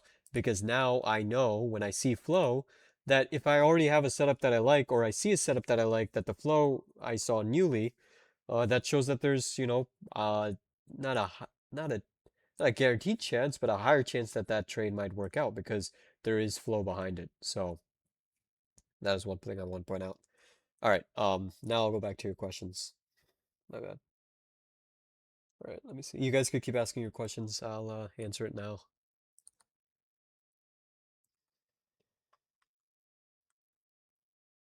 Sorry if my nose sounds blocked, it's because I have allergies.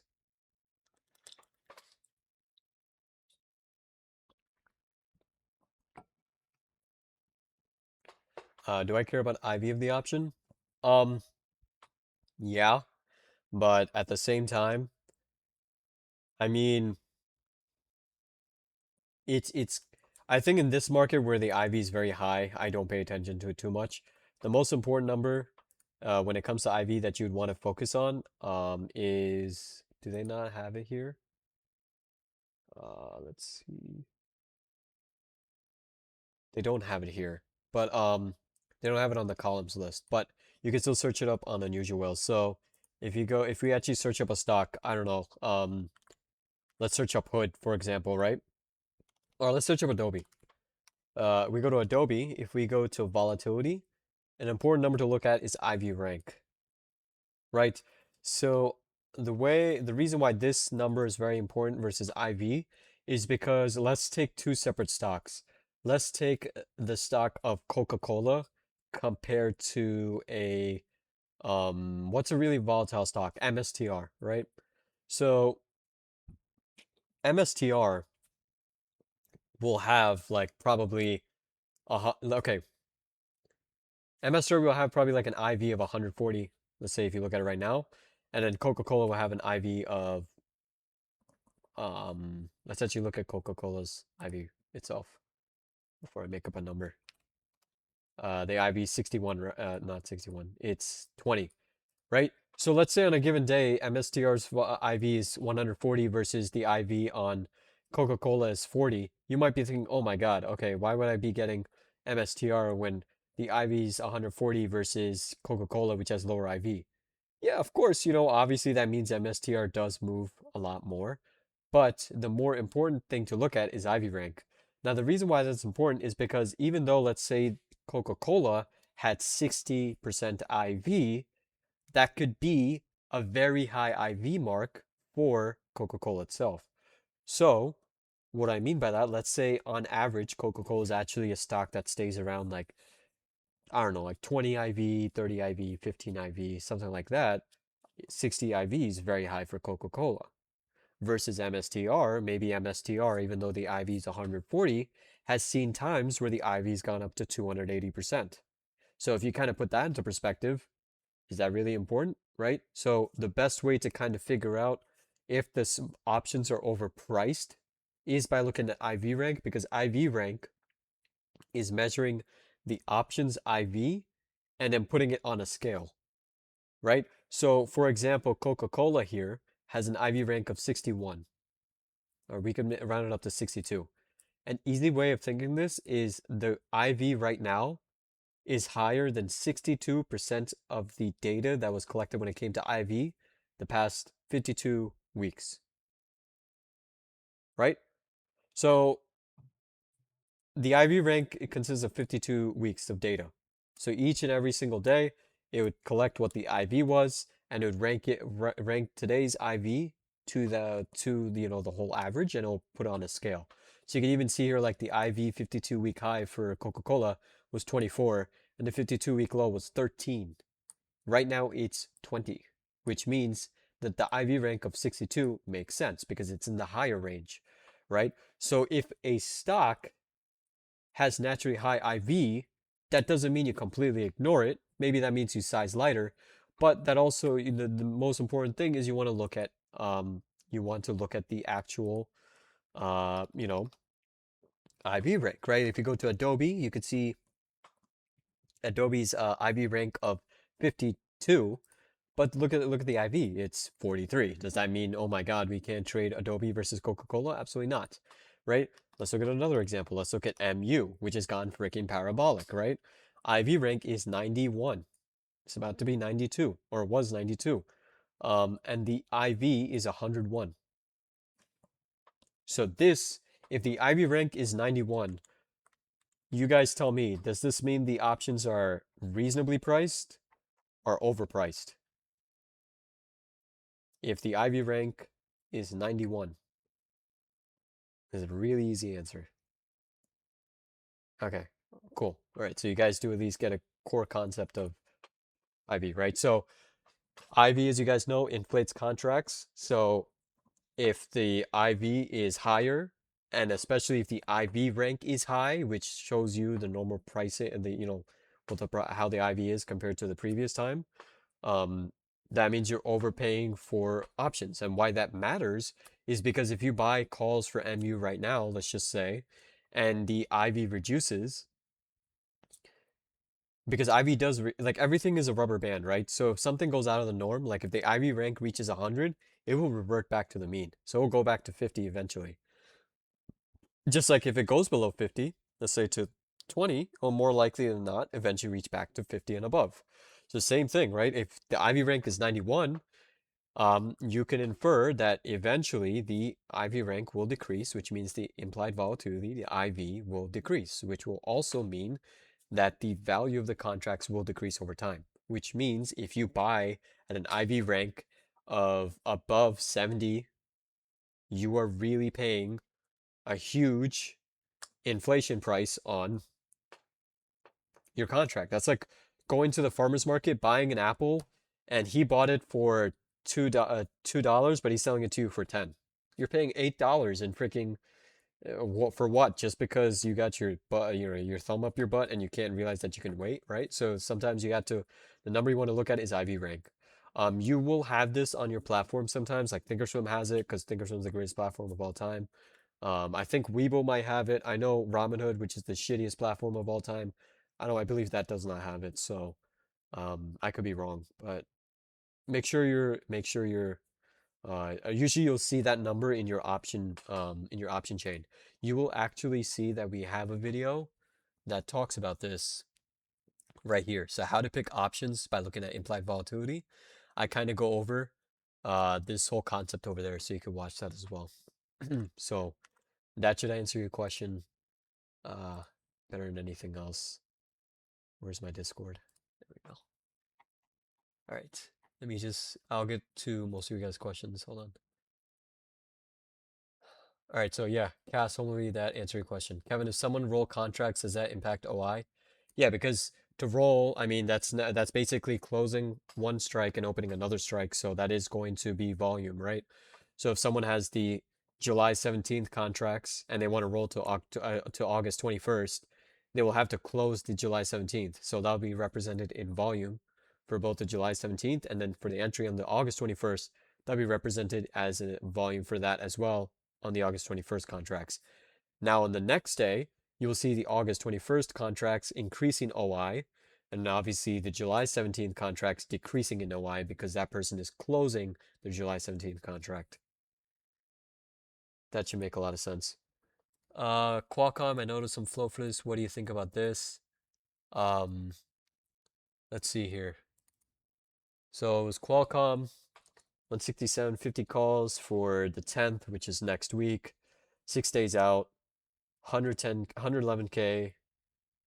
Um, I mean, this is not a bad flow. This is not, unless I see, so like stocks like Qualcomm and stuff like that, I need to see a little bit more than just one flow. Like 110, 111K on Qualcomm is pretty small. But the reason why I would primarily pay attention to this is just purely of the fact that it expires next week, right?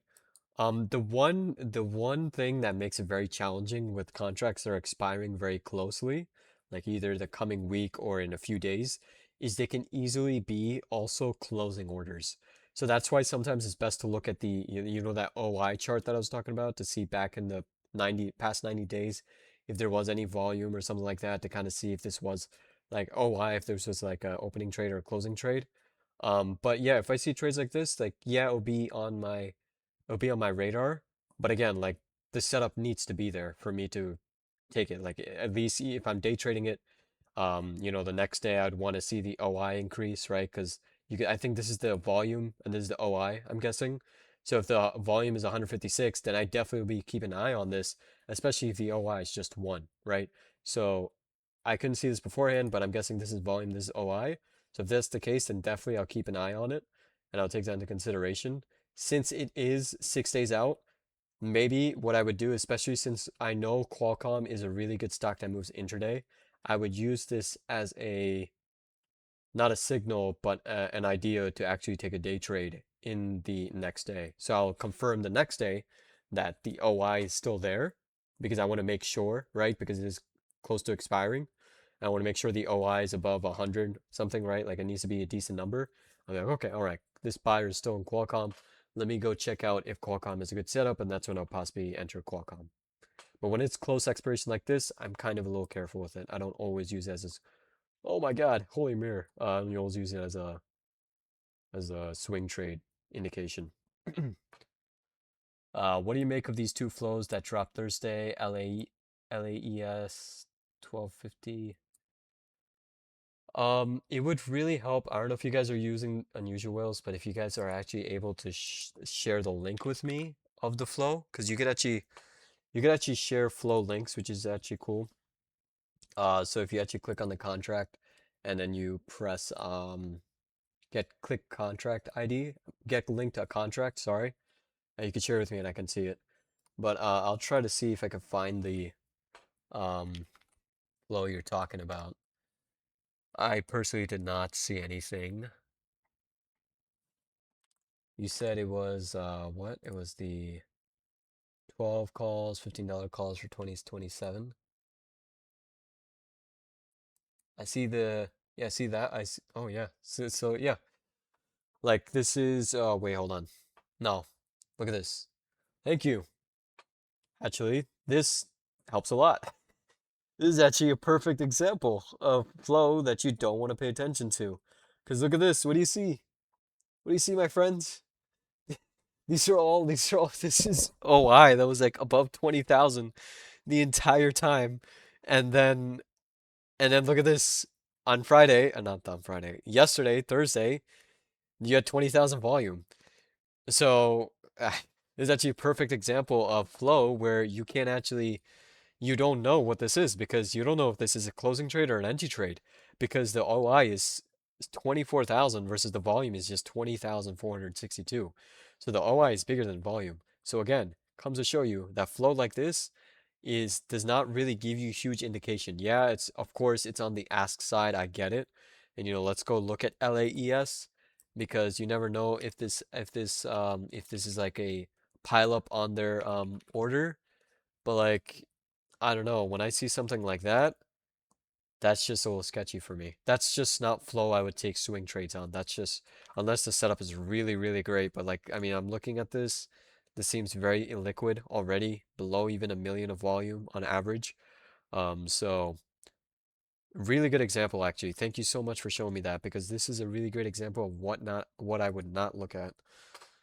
Not singling you out. That's just actually like a really good example because if you didn't tell me that, I would not have looked at that and then called that out as a flow that I would not pay attention to. Yeah, I see what you're talking about. Yeah, there's an additional flow to that. So yeah, I could see again for that Qualcomm 142 volume, 32 OI. Definitely would pay attention to that. Yeah. When was this posted on? Yeah, this was literally yesterday. Let's see. Qualcomm should run. Yeah, I believe so too. Lost sound. I think my sound is working fine. Do you think NU is yes. So NU was okay. Let me open this up in another tab.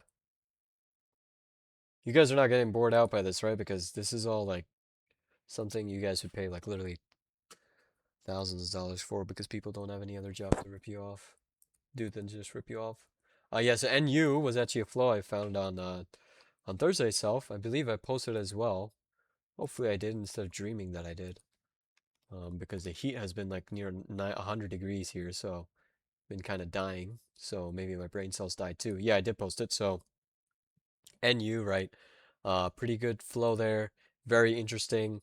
Again, 233K, not a lot on option flow, but for NU, definitely is, right? Very huge volume here, 35,000 versus 3,300 OI. So even though we did have high volume on the first, and you have a decent amount of OI on the second, this is a huge ass amount of volume, right? So now let's look at NU. We already know that consumer staples and all the kind of safety stocks are doing well. Look at this. Look at NU, right? NU's looking pretty great here on not amazing, but it looks good here on the daily, right? The reason why is because You're seeing that it's breaking above its previous low here at 1351. Can I get a cleaner chart? Let me go here. Let me do this. All right. So you can see here that, NU clearly getting above its previous low, and you could eventually test the 200 SMA, 1424 from this fib extension. So yeah, NU seems pretty good right now, right? And we have a really great order here on NU, right? So this is another good example of a really great what's it called?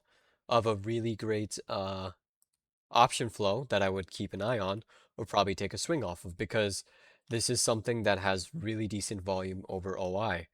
And then on let's say I didn't take this, right? So let's say on Monday I see that the OI transition from volume onto OI. There you go. Now it's confirmed that that is predominantly an entry trade, right? So um yeah, good example. Thank you for reminding me about that flow. So that means a dude is selling 100K options? Well, possibly, yeah. Once a name flags, once a name flags, how do you pick the actual contract? Are you asking me, MH, if I find flow, what contracts I'll take?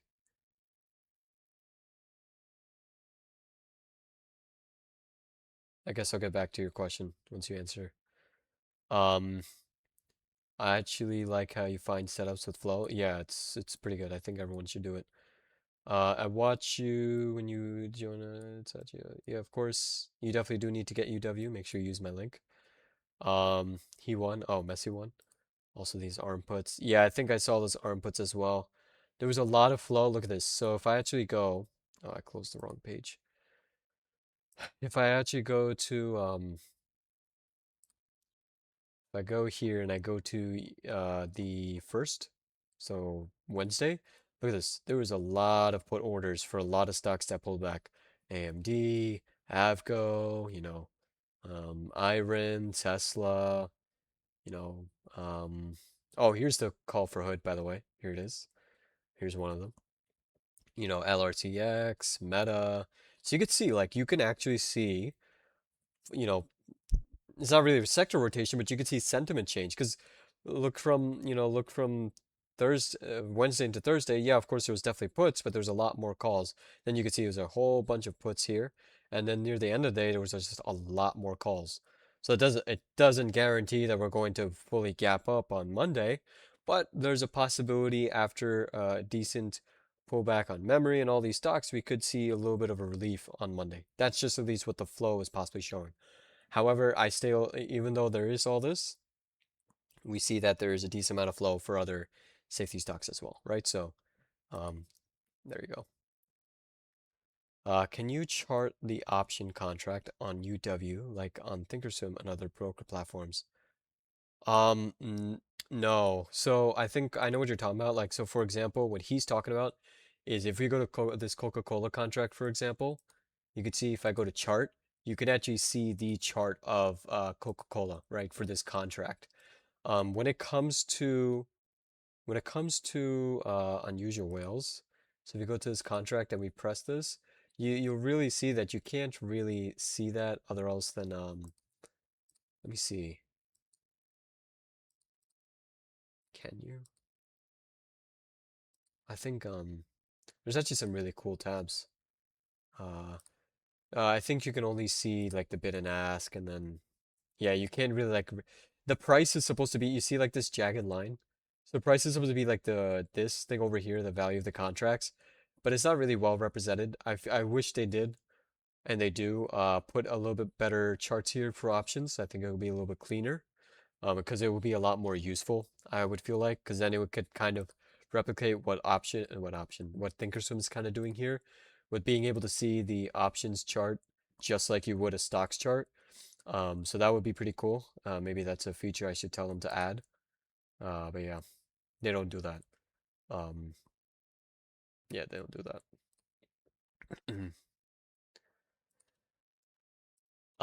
Let's see.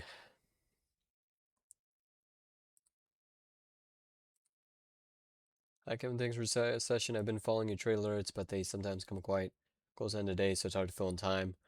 You recommend entering the next morning at a higher fill? Or, okay, first of all, I need to put this disclaimer out there. Again, I am not a financial advisor, so that means I cannot tell you what I recommend. Everything I say here is just opinions only.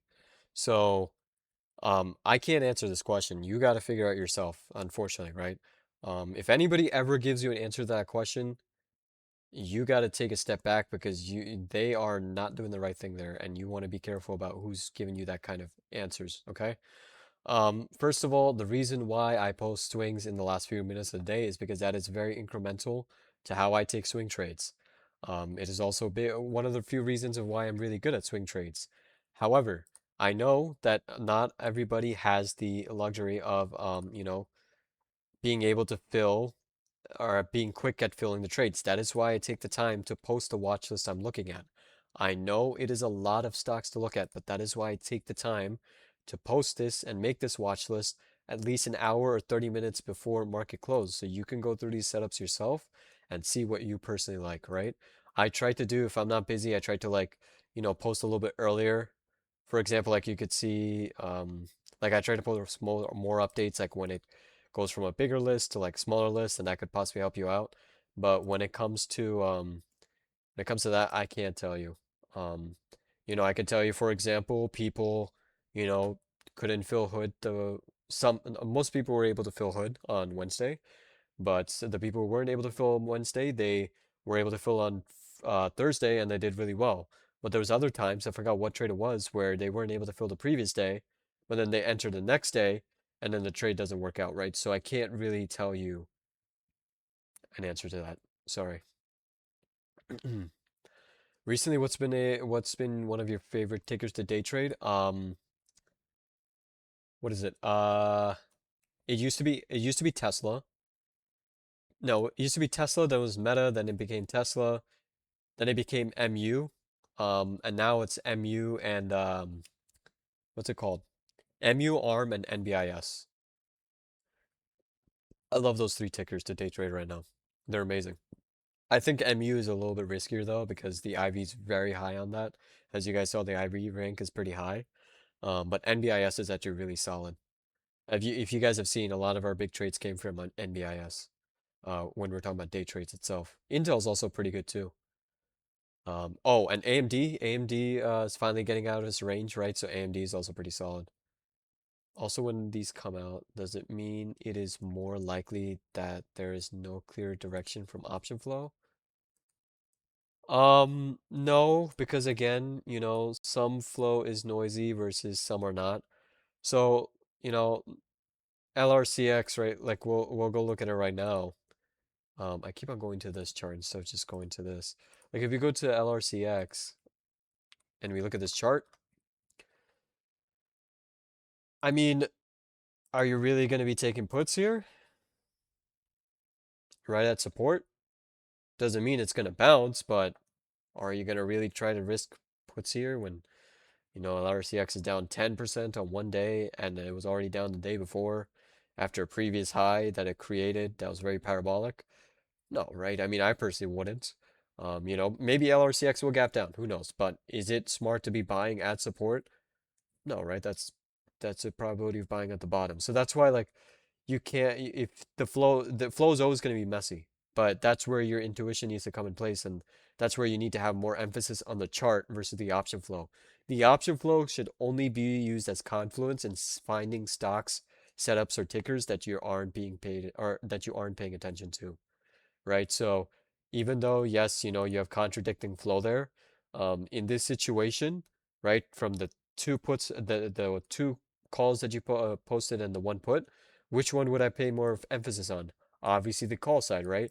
And you even saw from the flow I showed you from the second, we have this additional flow here for LRCX for 1 million that came in, yeah, that came in on Thursday itself. So we know that, what do we have here? We have one, we have it at support, and two, we have multiple flows for calls that are a decent amount of volume. And even though there are some puts, I would not buy put. So if I really did want to take a trade on LRCX, I would take calls. I think option flow, you can possibly buy it you can use it to find like bottoms, like for example on LRCX and how you found it on Microsoft and Meta. But I think the best use case of flow is actually once the stock is consolidating. So examples of this, I know I've brought it up multiple times today, but that's just the more recent trade that's just on my mind. So like Adobe had a good setup, right? We weren't catching a bottom. This thing had time to consolidate and form a base before rallying. Same thing, like even if you take an example like Microsoft, right? Like Microsoft, you didn't have to buy here at the 25th or 26th.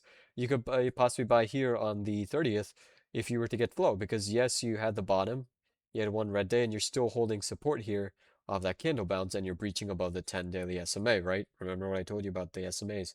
So, if you saw call flows, okay, that's great. But I think the call flow, I think any option flow is better if you actually are trying to not catch tops and bottoms, but more be able to use it to find breakout or breakdown out of a setup. So I think that will actually answer a lot of questions when it comes to, is this good flow to look at? Is this not good flow to look at? Does it have a setup? Is it setting up? Is it about to break out, break down? If the answer is no, then I don't really care.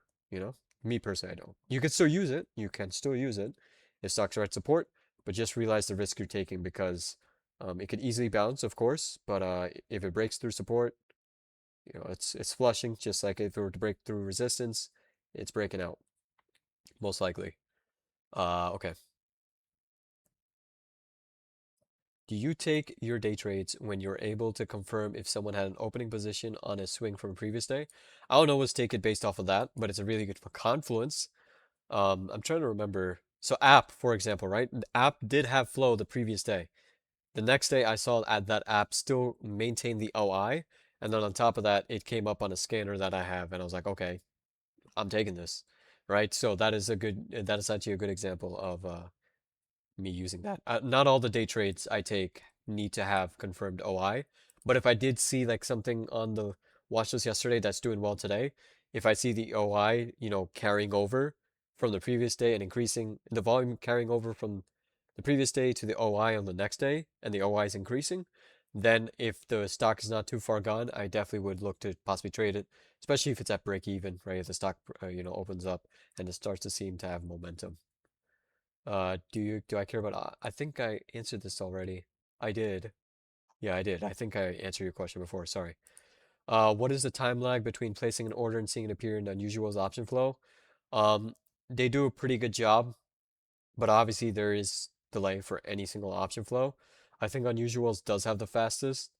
I think the second fastest is this other option flow provider called what's it called? I think you guys might have to, it's called it's not BlackRock, Black Box, Black Box, Black Box. So Black Box is the second best. I would say Unusual Whales is the first.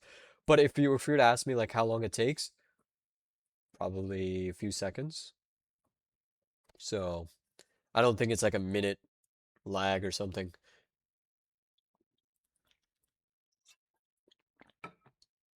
A lot of times I'm able, sorry, I took a sip of water. A lot of times I'm able to see my orders come up on Unusual Whales. It comes up pretty quickly.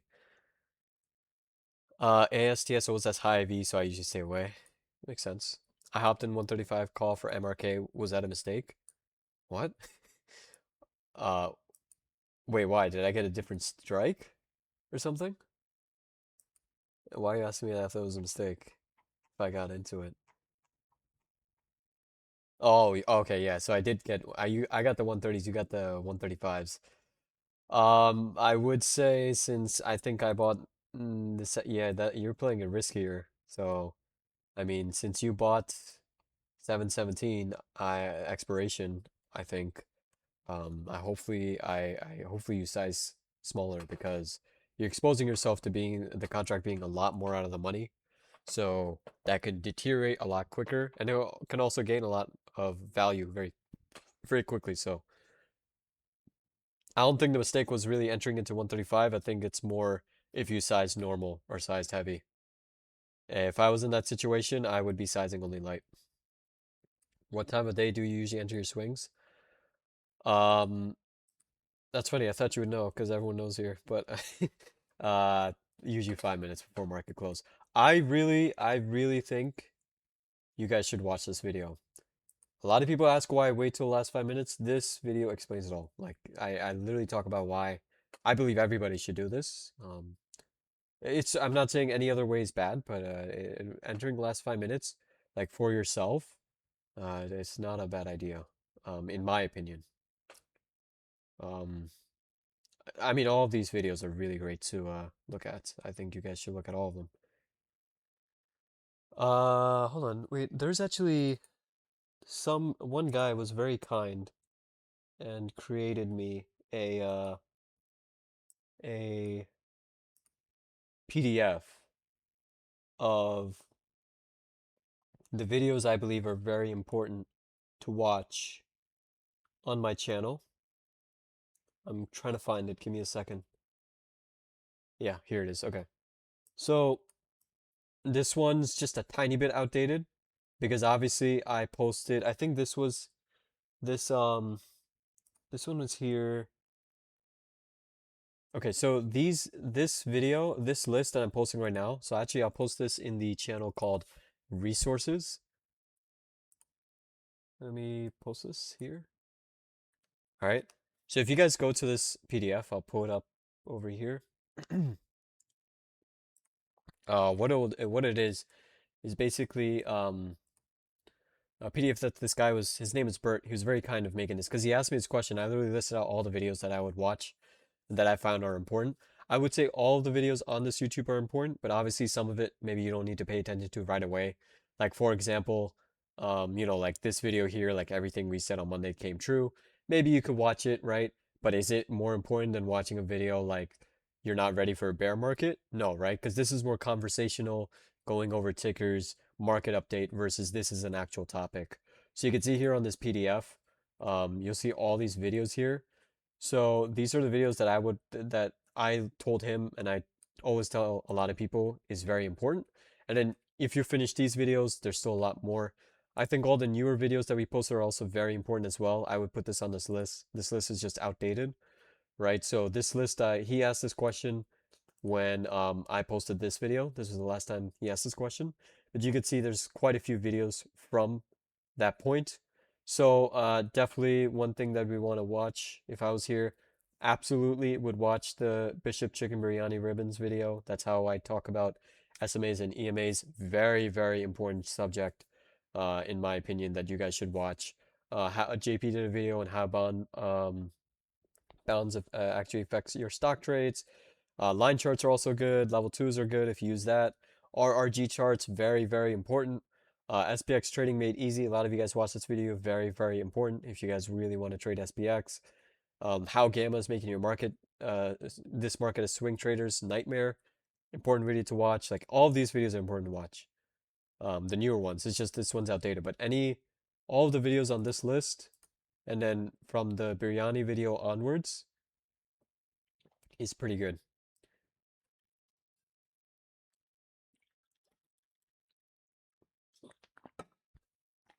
If for some reason you want to watch a 12-minute video of me calling you a nobody, then you would watch this short message for traders for 2026. Yeah. Mm. So definitely make sure you watch our YouTube. We have the links in the you could also if you go to live recordings in the server, you'll see like the YouTube links. You can click that and then click on our channel. And then once you click on our channel, don't press subscribe, press report. That's what you would want to do. Okay, let's see.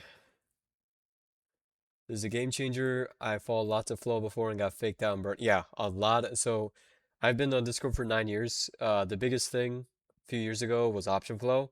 And before Unusual Whales made a bot, uh, the way these option flow bots, they're so annoying. They'll be like, oh, unusual flow this, unusual flow that, and they will never point out if it was on the bid side or the ask side.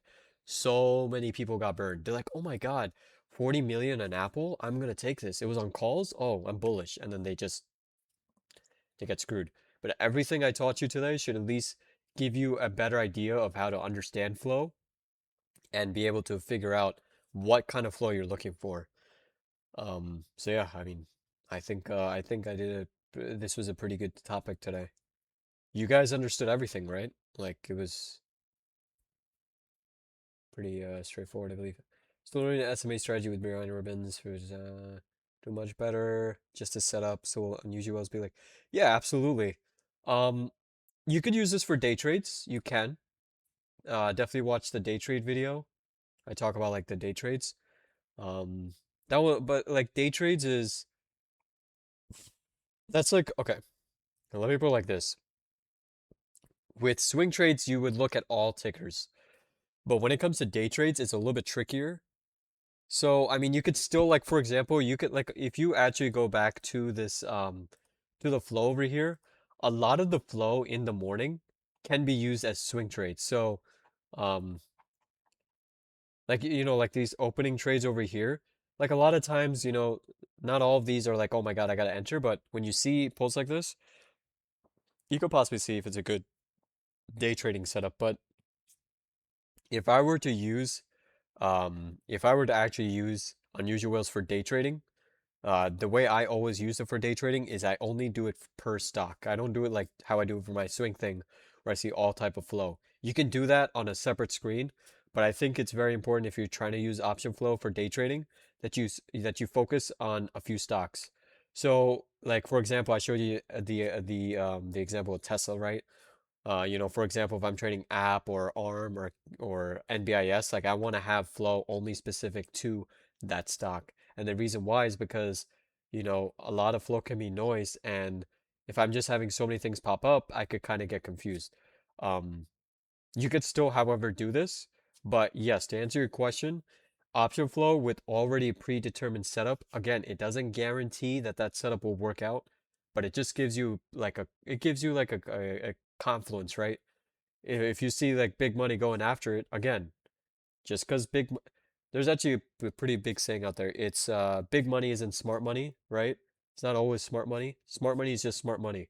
It could be big, it could be small, but your job is to find setups yourself or find setups through flow and ask yourself, does this flow really make sense and does that setup really look good? And if the setup really looks really good and the flow looks really good, then you got to ask yourself, okay, is this a high probability trade? Is it a good risk to reward? Maybe it might be worth risking. So, yes.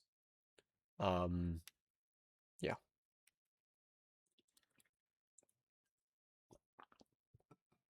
I would not say it's mandatory for every trade though. You're not always going to find option flow in every single good swing setup. That's for sure. Um, you will see like you will see a lot of like majority of parabolic movements having flow, but you won't see it on all of them. So the option flow that gets posted in the Discord, well, first of all, one rule that you guys should know here if you're new, we do not mention any other Discord server name in here, regardless of wherever you're from. Okay, just making that sure. Because if we do that, and it keeps on happening, I know you didn't mention, I'm not calling you out, but if people did in the past, I will close live sessions down. So please make sure you're respectful of this. Your server owners were kind enough to leave the link up for you guys to join. So the only reason and the only way I'm going to be able to respect them is by making sure you guys don't mention any single Discord name when you guys are in here. So whichever server you're from, no matter what server it's from, just don't mention your name those names here, okay? I don't post option flow on any Discord. I only post on Discord. I mean, not what the fudge on Twitter. Um, so the option flow that gets posted in the Discord, I'm guessing and you're saying Twitter, are those more higher probability ones? Now I'm thinking, I personally think everybody should have a UW subscription. I'll tell you why in just a second. Um, but so the ones that I post on Twitter, again, I'm telling you, I think it's really good for you to pay attention to my Twitter because what I post here are flow that has setups. So it's not like this is a high probability what I post. It's just flows that have setups. So like, you know, like especially these thread posts, right? If you see these thread posts, these one have like the three tag posts. So this has the amount of premium that went in, what side it was on. Then you have if it was what was the volume versus the OI. Then you have the chart for it. So whenever I do that, that means I personally think that the stock that the flow is for has a good setup. Hold on.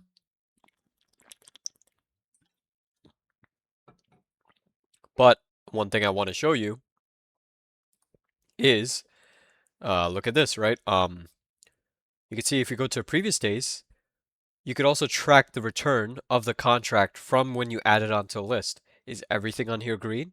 Absolutely not, right? So again, it comes to show you. Sometimes flow is noise, but you will see that the winners are pretty massive. You can see here for Adobe, you can see here for STX, you could see here for VIK. There's quite a few big ones. You could see this again for Adobe, for Visa, Ralph Lauren, AEVA, right? Oh yeah, you guys remember the massive so if you guys remember AEVA, massive calls that we bought, right? These things went like ballistic because we bought them right here, and they went all the way from the contracts went from what, like $1.86 to $8 plus. You want to know where I got it from? Oh, look at that. It was Flow. Wait, was it this day? Why do I allow myself to sound like a dickhead and not actually have proof to back it up? Hold on.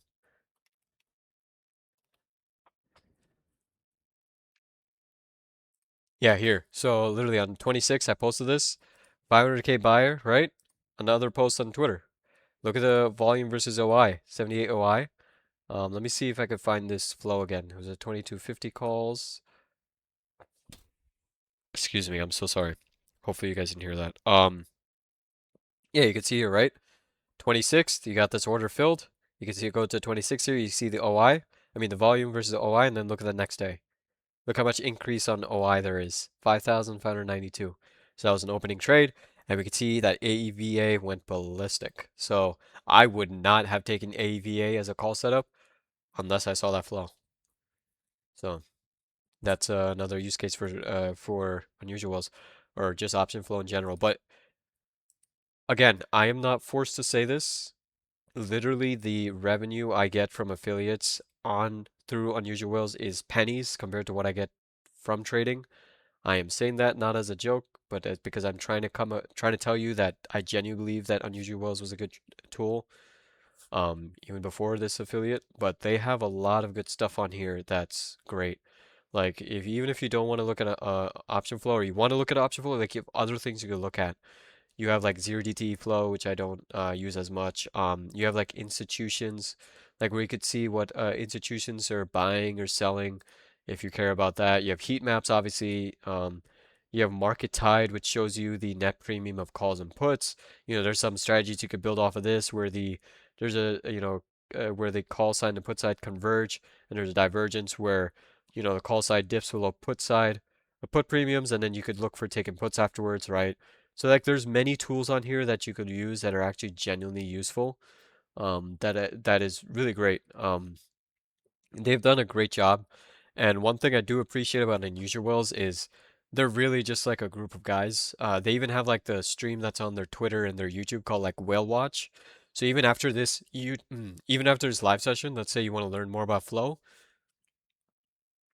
they host these. They have a really good. You've probably seen them on Twitter, obviously for their news, right? So um, they also host these whale streams where they basically talk about flow, and like they ask people to ask them what flow you want them to look at. They know the flow better than even I could know, right? Because they're the ones who created it. So it's a really great platform. Customer service is amazing. Um, but I think the biggest thing is the fact that you get so much stuff for a very cheap price. So if I go to Unusual Whales, because I forgot the pricing. Let me see the pricing here. And I'll tell you what honestly I would get if I were to get it. So, hold on, let me drink water.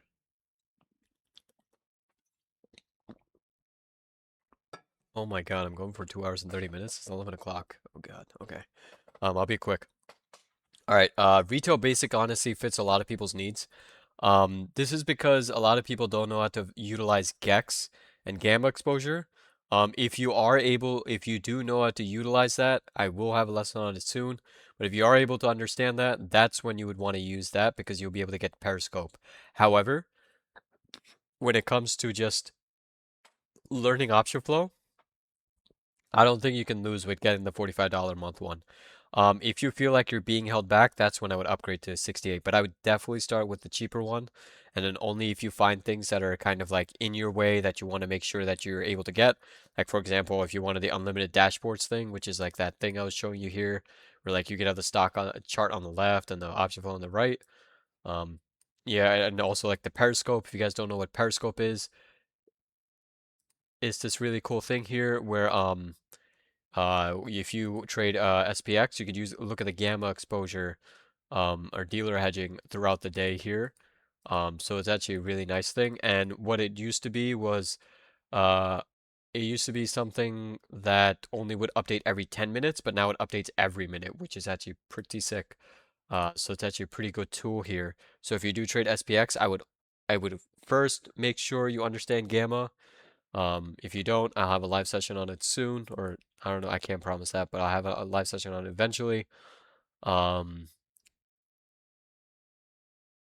would you guys want the next live session to be on gamma exposure? If you do, let me know. Oh, but yeah, I think yeah, th this thing is pretty good. I think you could also buy just individual things. I could be wrong. Um, yeah. They also have their API, which is pretty good, but I would only do that if you know how to read option flow to begin with. But again, if you guys do use it, like please definitely definitely support us. Make sure to use our link. Just click here, you get a discount, I'm pretty sure, and then yeah. All right. Let's see. I think everybody should have it. There's just a lot of good stuff on here. There's a lot. Oh, I remember what it was. So one thing that what's a really good way to use this is under here you could also see obviously sector flow. Like you might be like you could easily see like what sectors are doing well, but the added benefit of this is actually seeing the call volume for that day too. So like for example, if you look at MRK, we could say that MRK and MDT, the two trades that I posted, had a decent amount of call volume versus their put volume. Again, doesn't guarantee it's going to massively gap up or it doesn't guarantee that it's going to go up, but you could use information like this to kind of help you figure like, oh, okay, so like if I'm seeing on a red day where XLK is not doing that great and it's down 2%, almost 3%, but I'm seeing like XLV and XLU doing well, I can easily click on these categories and click on the call volume to see what's getting a lot of calls, or I could go onto volume to see what's getting a lot of volume, or just what's up a lot, right? So I could see what is actually gaining momentum for a possible rotation. Um, so yeah, that's another use case. Another sort of question: do you ever look at the order flow for equity? Can you do that on unusuals? You cannot do that on unusuals. Um, that is called level two. So yeah, it's called level two. You could call it different things. You could call it level two, time and sales. You could also look at like volume footprints. Those are all kind of like order flow kind of things. Um, I would say the best level two provider out there right now is called NASDAQ Book Viewer. I do not have a live session on this. Maybe I will. But this is a really good level 2 data, and the great thing about it, it's just literally $15 per month. It's so cheap, and it's directly from NASDAQ, so it is a great tool to use if you are trying to trade level 2s. I don't have an affiliate link for them. I saw that you got out of your service now calls, but I was already in August 21st. If you did get it before you, and what made you think the setup was not valid anymore? Just because midday was kind of losing a lot of momentum. I think service now closed okay in the end of the day. I could be wrong. Yeah, it just closed okay. Closed break even. Like yeah, I could have held it, but I mean, look at this. Like you kind of dipped below. You're not really showing much strength. So I just didn't want to hold it. My thought process was I'll just get back into it if it sets up.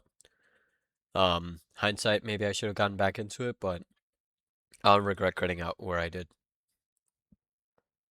because that could have easily continued to lose what's it called? Momentum. So sorry, a bit off topic. I saw your RG video. It's great. Later when you're free, you mind telling us what periods of time to look when you have for each 2 to 3 week away swing. Like I'm sure we need to um it's getting pretty late, but I'll quickly explain it. So if we go to let me log in. Hold on. I've been talking for about 2 hours and 30 minutes. Okay. Just give me a second. No shot against you. I'm just thinking about it. All right. So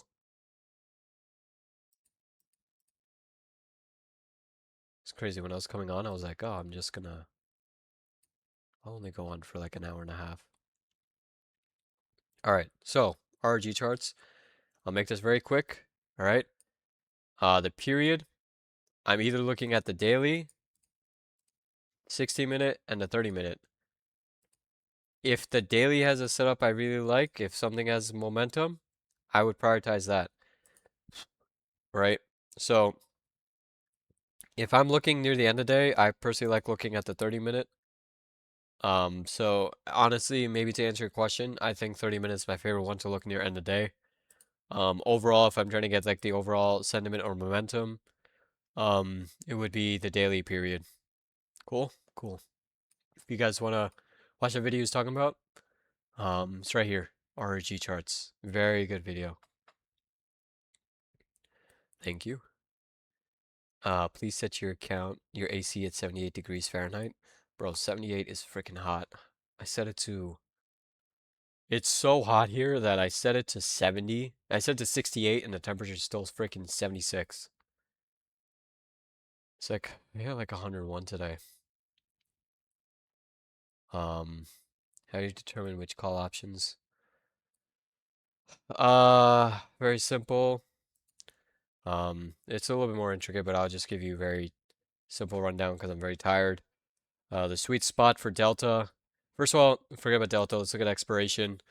I like getting anything. I like mostly getting a monthly contracts. So if the monthly contract is within 30, within like 40 days or less, I will go for the monthly contract. Unless if I think the setup is gonna go a lot sooner, then I might take the a closer expiration. I don't take more.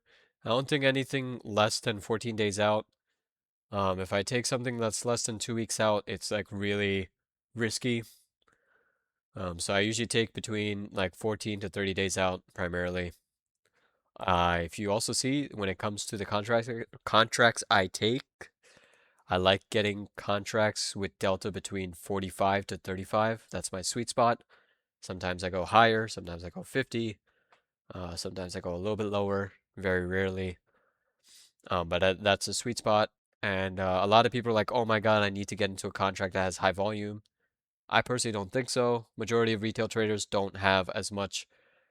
Like you guys, like let's be real here. No one's going to be buying 4,000 or even 300 contracts of service now calls for July 17th, the 109. So does volume really matter? No, right? Like who cares? As long as you just fill proper limit price, which is very easy to do. You just don't be an idiot and you just don't market order it. A lot of people, dude, I swear, like I fill into option trades and the spread will be like 375, 395. And I see some poor guy, like a complete idiot, hit market under order and they get filled at like 420. I'm like, no shot, bro. You could have just like filled a limit order at the mid or even at the ask, something to kind of, you know, get yourself a better fill. But yeah, I mean, a lot of people are like, oh my God, this has a lot of volume. Let me get it. Who cares? That doesn't help your contract out. Only like obviously if you're trading like an illiquid stock, of course you want to trade a stock that'll have volume on it. But like most of the times you guys are trading stocks that have liquidity. So does it really matter if you're trading something that has 7,000 volume versus something that has 43 volume? No, like it's okay, right? So the more important concept is delta. So figure out what delta makes sense for you.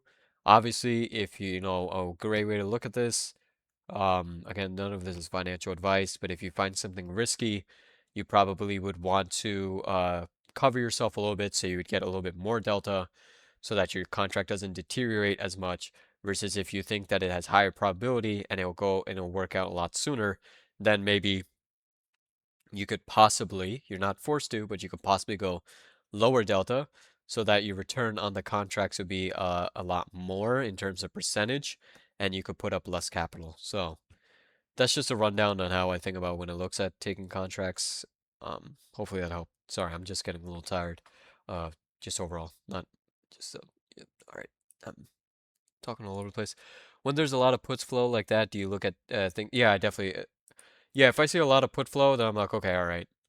You know, if you guys remember, there was that one. I did that once. So if you guys remember, there was the LRCX put that we took. Remember that one day, and then the next day, like the market just shot up because I think Trump said something. There was some news, and like everything looked bearish the day before, the day of when we took the put, and then the next day it just gapped up because of some news. That day I saw like all put flows. So, sometimes you just can't ask for perfection. What's the service you're using where you can see the option chart? This is the beautiful platform called Thinkorswim. It's the greatest trading platform out there, in my opinion. Nothing beats it. Has literally like, I think it has the fastest option filling time out of any broker out there. And the tools on it are like, oh my God.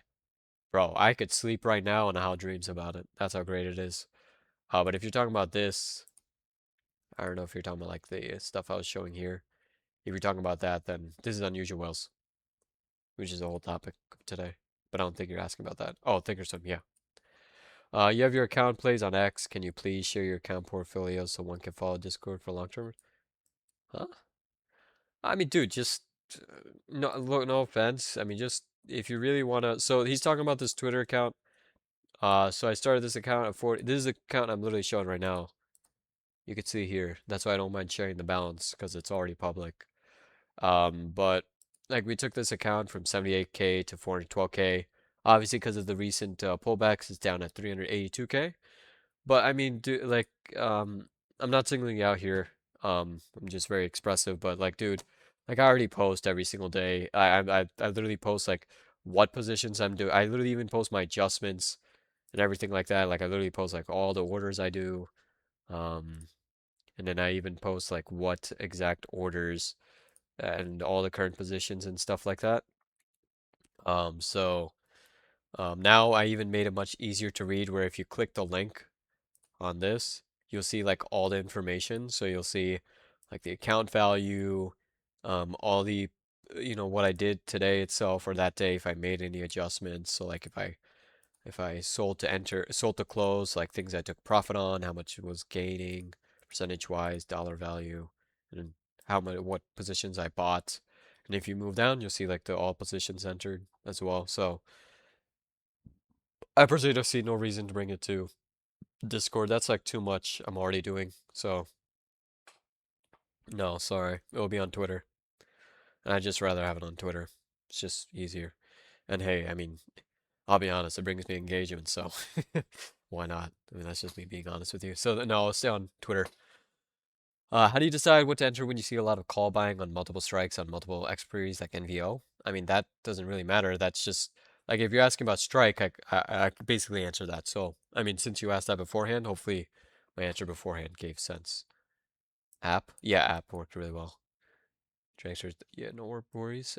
Isn't high delta actually worse for in the money contract? If the delta on in the money is kind of like 70, wouldn't a favorable move crush your contracts faster? This is so basically the contracts that have the highest rate of change, I believe for delta is always contracts that are right at the money or right in the money, but deep in the money don't deteriorate as much. Because remember, everything has an intrinsic and extrinsic. Oh my God, I'm going to a way complicated subject, but I kind of talked about it in the SPX video. But everything that is in the money, if it's in the money by expiration, it needs to expire at a certain value.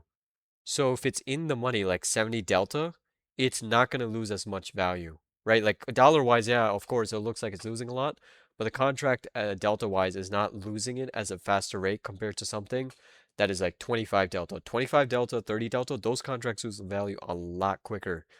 Um, if you are if you're getting them out of the money and you're buying calls on them. So I of course I wouldn't buy contracts or 70 delta. Even 50 delta is a little bit too much for me.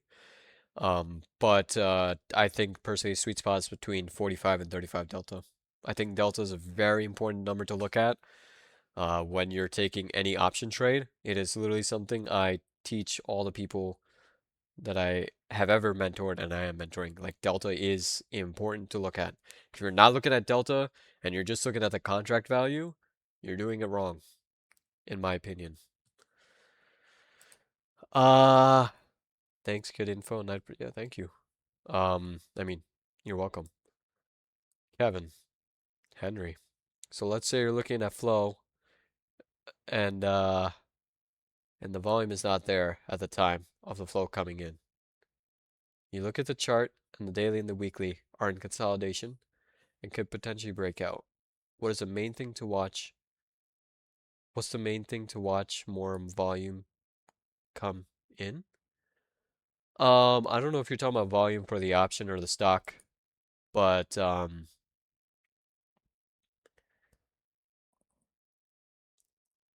yeah, volume is important, but I think it's more like how the candles are forming. So like for example, again, I'll go, go to Adobe.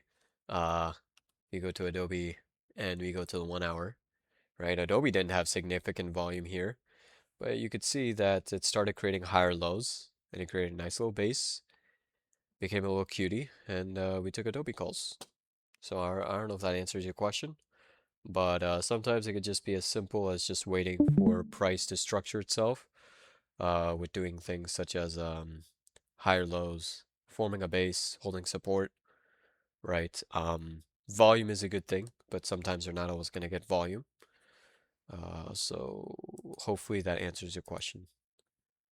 So if you see like a lot of flow for like let's say Adobe and Adobe's not set up yet, maybe you wait a day or two and then you wait for it to create a lower high, create a nice space. You realize that this base is forming on a previous support that was very important, held a previous fib extension, looks like it's about to break out. Okay, that's a great setup. You know what I mean? So that is how I would kind of look at it. So that's why, like, again, it's very important to, if you do use unusual whales or whatever platform you use, I think you should use unusual whales. You should create a watch list. So, you want to track all the options you're looking at or you find interesting because, you just want to make sure that you're able to look back at it. And, the next day you might not remember that you probably had, you know, LRCX puts on your watch list, right? Like, look at these. These LRCX puts went freaking ballistic. The ones that I tagged on the first. I think like LRCX died off um, on Thursday, right? Yeah, it did. And I caught this flow on Wednesday. So I think I'm kind of going on a tangent here. But hopefully I answer your question. I'm probably going to open another X account just to add you. My X is flooded with other posts and crap. Yeah, I know. I think that's the thing that people usually say about So your Twitter feed is very manageable. That's the thing. What I'll say is, so like a lot of people, they're like, oh, I see a lot of gore or nudity. Just go on those posts and literally you like for example, let me go here. Like like I don't care what this wait what is this guy saying? Like I don't care what this guy's saying. Like why is he talking about his freaking app? And oh my God, I can't even speak anymore. So if I don't want to see his post, I just literally click the three dots and I press. What do I press? Dude, I'm so lost right now. Well, I think on your phone there's an option to see like see less posts related to this or something. Sorry, my brain is so fried. But you see an option to do that, and you keep on doing that for all the things you don't like, and then you follow accounts that are actually trading related. So I'll give you a good few accounts. So obviously there's this small account called Market Bishop. You can feel free to follow him, but he doesn't really know what he's doing. He's a fraud. Follow Unusual Whales, obviously, because for news, that's why I'm saying that. Um, let's see here. Short Bear, really good account to follow. Follow that. Lance Brystein, really good account to follow. Follow that. Osman used to be great. I don't feel like he's really posting as much educational content. I would skip that. Um, Obsidian is okay. Uh, Kabaisi letter if you're like into fundamentals, but like you follow these things, eventually your Twitter feed will get better. Was Moderna there? Was Moderna where? I use a different option flow provider. Hey, as long as it works for you, just make sure it's. Oh my God, just make sure it's good, bro. Next session should be levels and entry and exit, please. Well, I do have a video on levels. It is right here. How to draw levels and trend lines. Rethinking levels and trend lines. So that is something you can watch. $15 is too expensive for me. Well,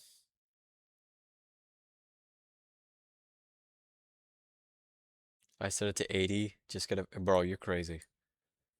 I'm Indian and I can't even handle that much heat. They don't sign immigrants up in Thinkorswim. Oh, really?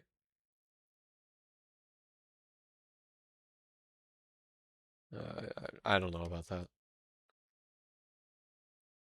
Yeah, just make sure you use our link.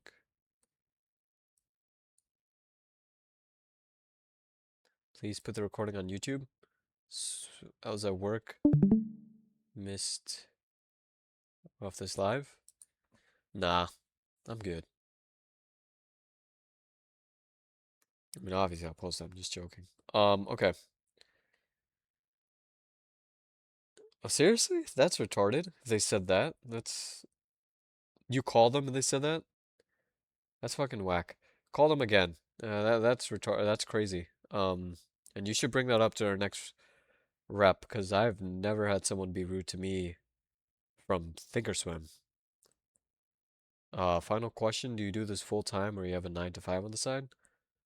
Bro, I don't have a job.